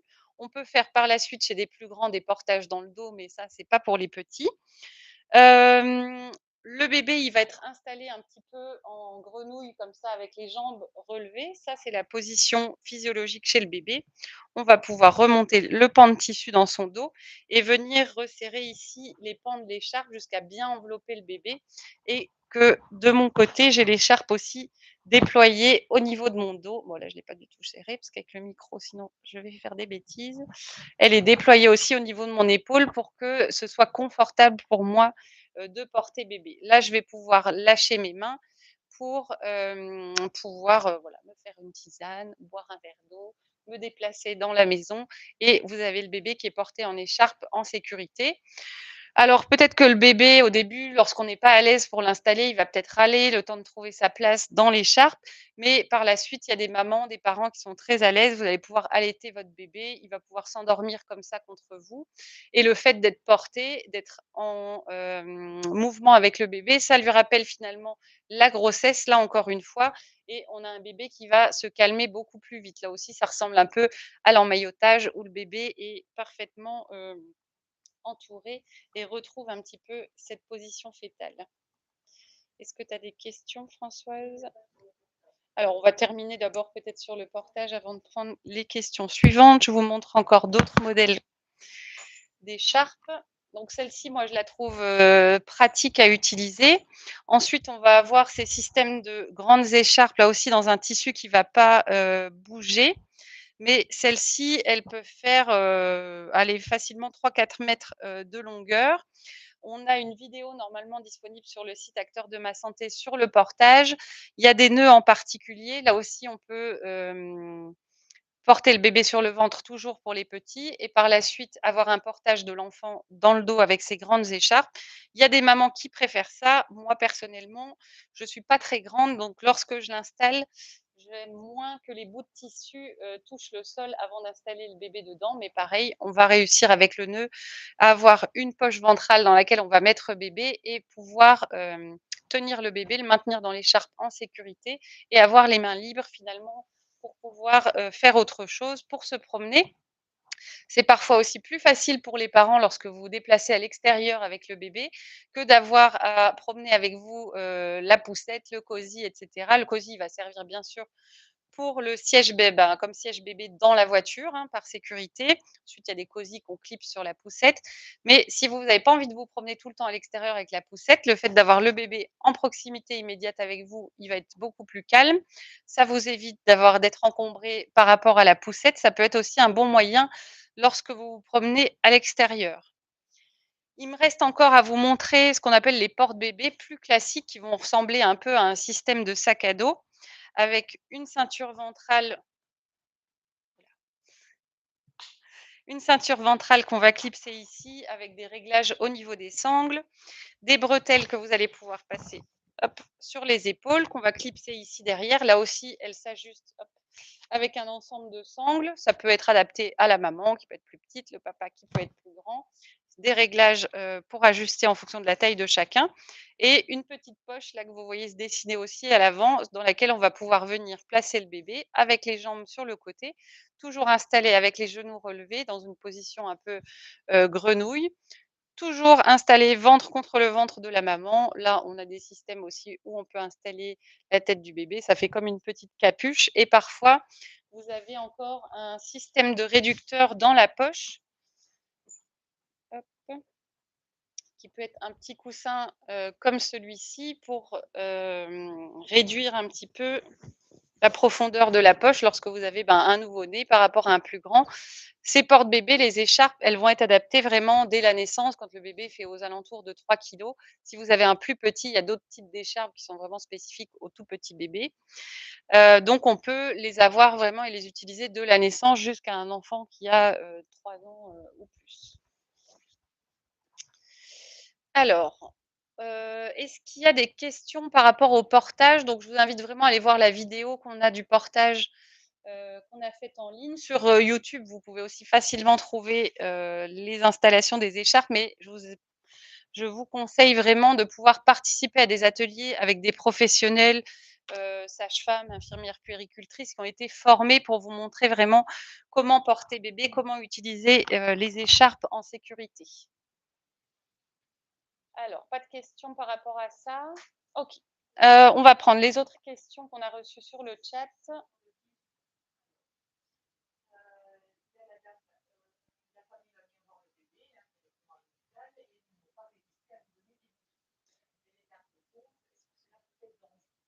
Alors, par rapport aux bisous, donc là, une maman, bah, qui va avoir la visite de sa famille, la maternité. Alors moi, je vous conseillerais, de limiter déjà le nombre de personnes qui va vous rendre visite en maternité. Bah, par rapport, à votre besoin de repos, à tous les besoins du bébé qu'on a déjà évoqués depuis le début de cet atelier. Donc si vous avez un grand nombre de personnes, qui doivent venir vous visiter, trier un petit peu les personnes, limiter les, temps des visites, je ne sais pas, 1 heure maximum de visite. Le nombre de personnes en même temps peut être étalé, sur quelques jours. Il y a des gens qui peuvent venir vous voir à domicile aussi. Tout le monde n'est pas obligé de venir immédiatement après, l'arrivée de bébé. Mettez en priorité la fratrie. S'il y a des frères et sœurs par rapport au bébé, bah, vos autres enfants ont besoin de vous voir. La famille immédiate, que ce soit, bah, les grands-parents du bébé, votre entourage vraiment très proche, les collègues, les amis, tout ça, peuvent vous rendre visite après.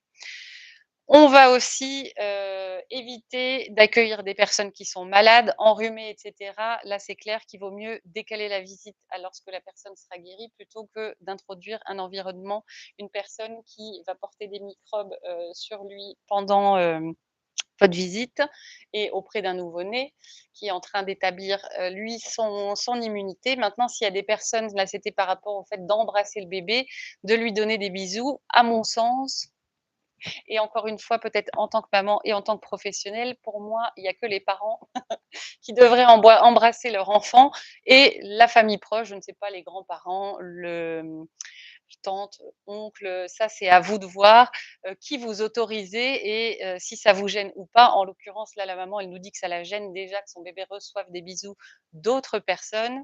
Donc clairement, eh ben, ne laissez pas faire. Dites que les professionnels ont déconseillé ou qu'ils doivent porter un masque à leur arrivée à l'hôpital, ne pas embrasser l'enfant. De toute façon, même lorsqu'on n'est pas malade, qu'on n'a aucun symptôme de maladie, et ben, chacun a des microbes sur les mains, sur la bouche, sur tout le corps. Donc plus il y a d'interaction, plus le bébé même ne passe dans les bras de bras en bras, dans les membres de sa famille, chez les proches, plus il y a des contacts avec son environnement extérieur. Alors c'est normal, on ne va pas mettre votre bébé, dans un environnement stérile. Il a aussi besoin de rencontrer son environnement et des microbes, il va en rencontrer. Il sera malade aussi dans les semaines, les mois qui suivent, il aura un rhume et cetera comme tous les enfants, mais il faut limiter et là clairement si, la maman ça la gêne déjà et ben, il faut qu'elle garde son bébé dans ses bras au moment des visites. Vous l'allaitez, vous dites qu'il dort et qu'on n'a pas le droit de le réveiller pour l'instant et il faut un petit peu essayer de contourner comme ça. Là encore, ça va être aussi peut-être le rôle du partenaire, hein, encore d'assurer un environnement, sécurisant pour la maman, pour le bébé aussi, de dire: «Ah bah non, bah lavez-vous les mains en arrivant. Nous, on préfère que le bébé soit pas porté.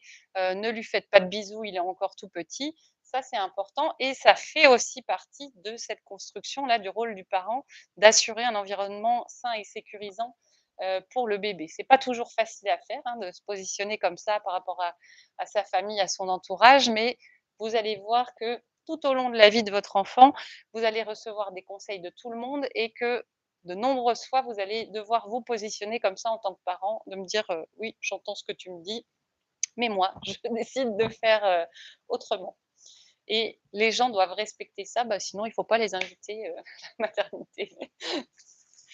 OK. Est-ce qu'il y a d'autres questions? Alors, on va avancer un petit peu sur les sujets, dont j'aurais pas parlé encore. On va reparler un petit peu plus, du sommeil. Donc par rapport au sommeil du bébé, j'ai évoqué tout à l'heure le fait que le bébé, pour l'instant, à la naissance, il distingue pas, le jour et la nuit. Par rapport au comportement naturel qu'on observe chez le nouveau-né, il n'y a pas vraiment de différence le jour et la nuit, sauf que il est souvent plus endormi le jour et plus actif la nuit, à l'inverse de nous, adultes. On va, constater peut-être après plusieurs, semaines que le bébé, peut-être que vers l'âge d'un mois, on va voir que s'établit une périodicité jour-nuit avec, des phases d'éveil qui vont être, plus longues, la nuit, mais on va dire qu'un bébé fait ses nuits lorsqu'il est capable de dormir 5 à 6 heures, d'affilée. À partir de 3 mois, on voit que le bébé, il va commencer tout doucement à se caler sur une journée de 24 heures avec un rythme, plus, régulier, des petites habitudes au niveau de son repas et de ses sommeils. Sachant que maintenant, à différentes périodes de son développement chez votre bébé, dès qu'il va savoir, marcher à 4 pattes, qu'il va s'alimenter avec, des solides, qu'il va savoir se mettre assis et cetera. Dès qu'il y a une nouveauté dans la vie de l'enfant, un nouvel acquis, parfois ça reperturbe son rythme du sommeil, ça reperturbe son rythme alimentaire. On entend souvent dire qu'il y a des pics de croissance à 3 semaines, à 3 mois en théorie. Là, c'est aléatoire d'un enfant à l'autre et ça correspond voilà, alors soit tu as un besoin d'alimentation qui est plus important, pour le bébé à ce moment-là parce qu'effectivement, parfois, ils font vraiment des pics de croissance. Ils grandissent beaucoup, ils grossissent d'un coup, ils ont un besoin nutritionnel qui est plus important, ils mangent beaucoup plus qu'avant, mais ça va reperturber un petit peu son rythme du sommeil. Donc là, on peut, comme on l'a évoqué, avoir déjà des petites routines le soir. On va vous montrer le bain, par exemple, à la maternité le matin. À la maison, vous pouvez très bien le faire le soir. Là, c'est pas utile de le baigner tous les jours. Votre bébé, ça peut être fait tous les 2 à 3 jours. Quand il y a un plus grand ensuite qui commence à manger de la purée et cetera, bah, peut-être que là, un bain par jour, ce sera nécessaire. Mais chez des petits, inutile de les laver complètement de la tête aux pieds tous les jours, mais le bain peut faire partie de la routine du soir. Lire une histoire, même à un bébé qui a quelques jours, quelques, semaines, alors bien sûr une histoire adaptée à l'âge de votre bébé, ça peut faire partie de la routine du soir, mais lui donner déjà des petites habitudes, des repères, la sieste dans l'obscurité comme on l'évoquait, le couchage, le fait de le mettre en pyjama, dans la turbulette, de l'installer, dans son lit pour les siestes et cetera. Tout ça, ça va faire partie de cette séquence, pour l'amener au sommeil, autonome petit à petit. Il faut savoir que le processus de sommeil chez le bébé, c'est extrêmement long. Il n'a pas du tout, un sommeil qui est organisé comme notre sommeil chez nous les adultes. Il a des rythmes de sommeil qui sont des cycles de sommeil qui sont beaucoup plus courts que les nôtres. Il y a différentes phases de sommeil, sommeil lent, sommeil agité, sommeil profond, qu'on enchaîne comme ça toutes les nuits et qui font partie d'un cycle. Chez le bébé, ce cycle, il y a que 2 phases simplement. Je vous passe rapidement les détails.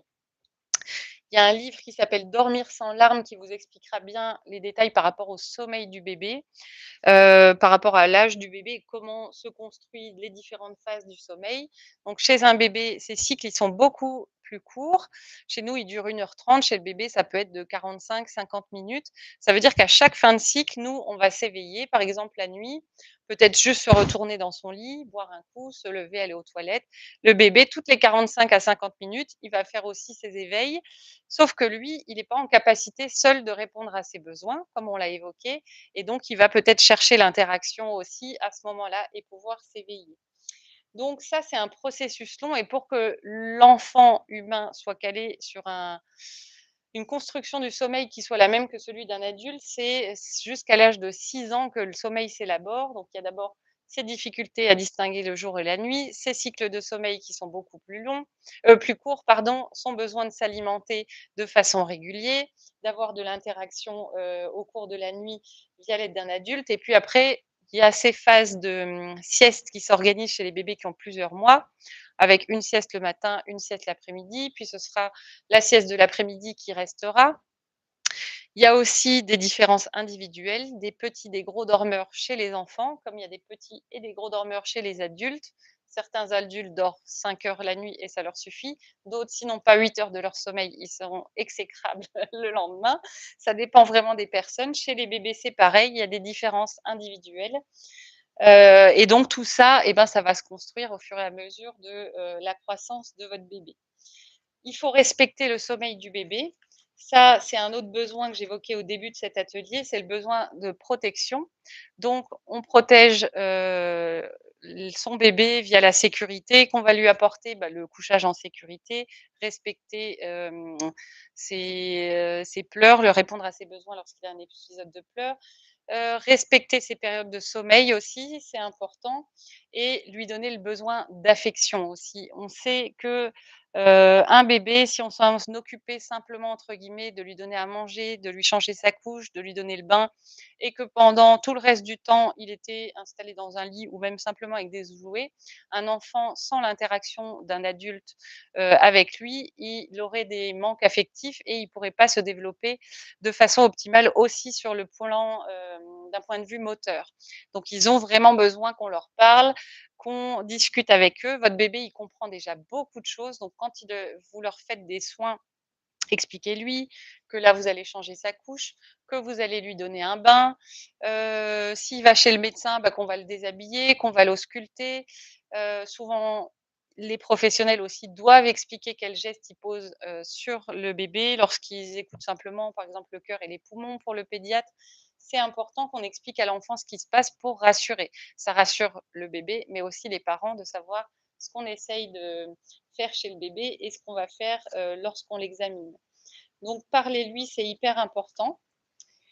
Est-ce que tu as des questions, François? J'ai évoqué le bain. Sur le site Acteurs de ma santé, vous avez une vidéo aussi sur le bain enveloppé. Les bains enveloppés, c'est des bains qu'on pourra vous montrer à la maternité. Ils consistent à donner le bain au bébé et à l'envelopper, ben, d'un petit linge en coton comme celui-là. Il permet au bébé de moins ressentir le froid pendant, pardon pour le micro, de moins ressentir le froid pendant le bain. Là aussi, de toujours sentir quelque chose autour de lui qui va le rassurer. C'est une bonne technique pour les bébés qui seraient un peu paniqués, un peu en insécurité pendant, le bain. Il y a des bébés qui vont être détendus tout de suite lorsqu'on va donner le bain, d'autres que ça va crisper parce qu'ils vont avoir froid, parce qu'ils vont avoir peur de la sensation de descendre, dans la baignoire, d'être trempés dans l'eau. Donc les bains enveloppés, c'est aussi une très bonne technique pour sécuriser le bébé. Elle peut se faire dès la maternité, elle peut se poursuivre à la maison et tant que votre bébé, en aura le besoin, vous pouvez continuer à le baigner dans un linge comme ça en coton, pendant le bain. Ce que je voulais encore, vous dire pour, conclure tout doucement cet atelier, c'est qu'il faut ensuite chez un bébé plus grand favoriser vraiment ce qu'on appelle sa motricité libre. Le fait que le bébé puisse se déplacer ensuite lorsqu'il va commencer à se déplacer à 4 pattes et pour savoir déjà se déplacer à 4 pattes, c'est qu'il ne faut pas maintenir, le bébé dans un maxi-cosy toute la journée, dans un transat toute la journée. On n'utilise pas non plus, on conseille plus du tout l'utilisation du Youpala ou de ces balançoires où on installe le bébé, debout ou assis. Il faut vraiment que le bébé puisse se déplacer au sol. Alors pour ça, vous avez des grands matelas qui, existent. Si vous avez des animaux, vous pouvez toujours avoir un système de parc si, les animaux sont présents dans la maison. Lorsque vous avez besoin de poser votre bébé en sécurité, il y a des parcs, qui sont sécurisés pour que les animaux puissent pas interagir directement avec le bébé et que le bébé ait quand même un espace suffisant pour se déplacer, mais tout ce qui va entraver la motricité libre, du bébé va être, à déconseiller. Il faut vraiment favoriser un environnement sécurisé pour le bébé. On peut avoir des cache-prises, des blocs-portes, pour fermer les tiroirs lorsque le bébé va commencer à fouiller un petit peu partout et qu'il puisse se développer, le mieux possible. On va éviter donc ce que j'ai évoqué un petit peu plus tôt, les cocons à baby qui va finalement bloquer, le bébé dans un cocon un petit peu, sécurisé.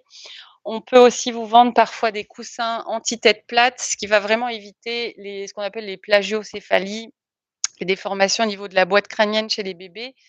C'est vraiment le fait qu'il puisse se déplacer seul. Si le bébé est maintenu pendant 8 heures par jour, dans une chaise haute, dans un couffin et cetera, finalement, son crâne va peu bouger, il va toujours être appuyé, sur un plan dur et donc c'est comme ça que, petit à petit, on peut voir le crâne du bébé se déformer. Alors, la tête du bébé, elle est très malléable après la naissance. Ça permet justement, le passage du bébé au niveau du bassin de la maman. Donc cette malléabilité, il y a, est-ce que j'ai mon petit nouveau-né? Je peux vous montrer ça. Le crâne du bébé, il est composé de plusieurs os qui sont pas soudés entre eux. Il y a des espaces libres entre les zones du crâne du bébé qu'on appelle des fontanelles qui vont rester entr'ouvertes, jusqu'à environ 18 mois et qui vont je sais pas si on les voit bien, qui vont permettre la croissance du cerveau à l'intérieur de la boîte crânienne du bébé et la boîte crânienne va suivre, l'amplitude, du cerveau et donc les os du crâne restent malléables pour cette, raison-là, mais si le bébé, je vous dis, comme passe 8 heures par jour contre un plan dur, finalement le crâne, il va avoir petit à petit un aspect aplati. Pour ça, il faut en parler à son pédiatre. Le pédiatre peut vous prescrire, voilà, une prise en charge particulière par rapport à ça.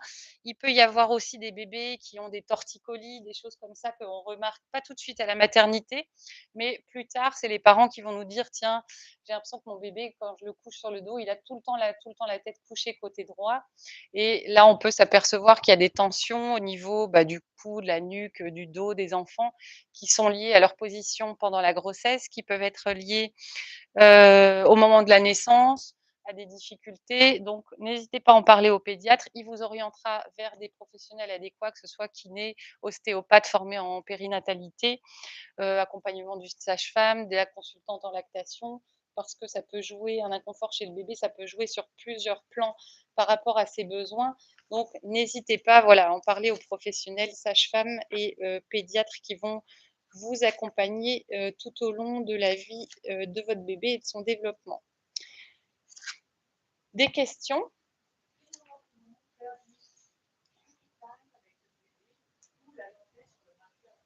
Alors, à quel moment on peut faire du tummy time avec le bébé ou l'allonger sur le matelas au sol? Alors, le matelas au sol, ça peut être fait, tout de suite après la naissance. Alors après, vous allez pas le laisser tout seul sur son matelas. Souvent, à ce moment-là, il est en interaction avec son parent. Donc ça va être des matelas, comment on appelle? Des matelas de motricité, hein, je pense que ça s'appelle comme ça. Donc ils sont un peu, renforcés, hein, il y a une petite épaisseur. Vous pouvez déposer, votre bébé sur le dos, être en interaction avec lui. Le bébé, lorsqu'il est éveillé, même pour le change, on peut le poser sur le ventre. Souvent, du coup, on pense que le bébé, il a pas du tout le droit d'être sur le ventre. Si, le temps du change, de boutonner un vêtement à l'arrière, on a le droit de mettre sur le change. Même chez les petits, on peut les déposer, sur le, ventre, sur un matelas de motricité. Vous allez voir qu'au fur et à mesure que le bébé grandit, déjà à la naissance, il va réussir à soulever la tête tout seul. Puis en grandissant, il va pousser avec les mains pour relever sa tête. Ça va muscler aussi ses muscles au niveau du dos, au niveau de la nuque. Ce qu'on appelle le tummy time, c'est ces séances de gym, on va dire, chez le bébé sur le ventre. Ça peut se faire aussi sur les ballons de gym comme j'ai, derrière moi, où c'est vraiment alors il n'y a pas besoin de forcer le bébé. En général, quand on met un bébé sur le ventre comme ça, il va y rester moins de 5 minutes, je pense, dans les premières semaines. À un moment, il va traduire un inconfort, il va râler et vous allez vous rendre compte qu'il est mieux dans vos bras ou sur le dos. Donc on peut le mettre, pas d'interdiction et au fur et à mesure que le bébé va se développer et ben, il y sera de plus en plus à l'aise et puis à un moment, vous allez voir que finalement, il va se retourner ventre dos tout seul au fur et à mesure et là, bah, il fera comme il veut. Mais au début, il y a pas d'interdiction de le mettre sur le ventre. Le coucher, ça reste sur le dos. L'interaction quand l'enfant est en éveil, il peut être sur le ventre, mais au début, ce sera seulement quelques minutes. Il va râler et alors vous stopperez, la séance. Faut pas imposer ça aux enfants. Vous devez être en interaction avec votre bébé. Vous allez remarquer qu'est-ce qu'il est capable de faire. Tous les jours, vous allez voir une nouveauté chez votre bébé et puis, les bébés se développent pas tous de la même façon, aux mêmes âges et cetera. Ils n'ont pas tous les mêmes capacités comme nous, les adultes. Donc il faut l'accompagner et voilà, ne pas non plus lui faire un programme de gymnastique, tous les jours. Voilà. Alors, est-ce que vous avez encore des questions? Je pense que notre atelier va toucher tout doucement, à sa fin. Alors, vous pouvez encore, s'il y a des questions qui arrivent, quelque temps après l'atelier, sachez que c'est un atelier que vous pourrez refaire avant la naissance de votre bébé, après l'arrivée du bébé si, vous êtes encore enceinte. S'il y a des questions là qui arrivent dans l'heure qui suit l'atelier, bah, vous pouvez nous envoyer un mail, et on y répondra dès que possible. Et puis, je vous invite vraiment à découvrir l'ensemble de nos ateliers, à vraiment participer au cycle de préparation à la naissance, à l'atelier qu'on a évoqué sur l'allaitement maternel. On a encore un atelier en live, bah, ça va être plutôt sur la césarienne programmée. Maintenant, on parlera de la césarienne qui peut être faite au cours du travail lors des cours en présentiel de préparation à la naissance classique. On a aussi des cours de sport, l'école des parents qui vient parler de tout ce qui va être éducation, culture, par rapport au fait d'élever un enfant. Donc là, c'est plutôt les cours de soir du soir qui ont lieu une fois par mois dans nos locaux, mais c'est un service extérieur.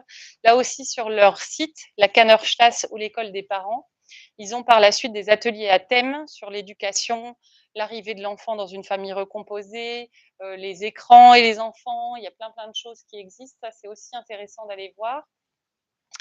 À la Ligue médico-sociale, il y a aussi d'autres ateliers sur la diversification alimentaire, le sommeil de l'enfant, auxquels vous pouvez participer.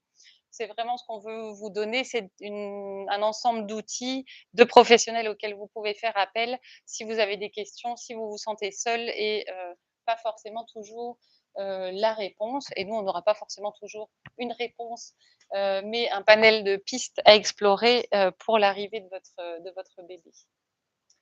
Voilà. Alors, il me reste à vous remercier d'avoir suivi notre atelier. Merci pour vos questions, pour cet échange et puis je vous retrouve bientôt pour un prochain atelier en vidéo ou un cours en présentiel.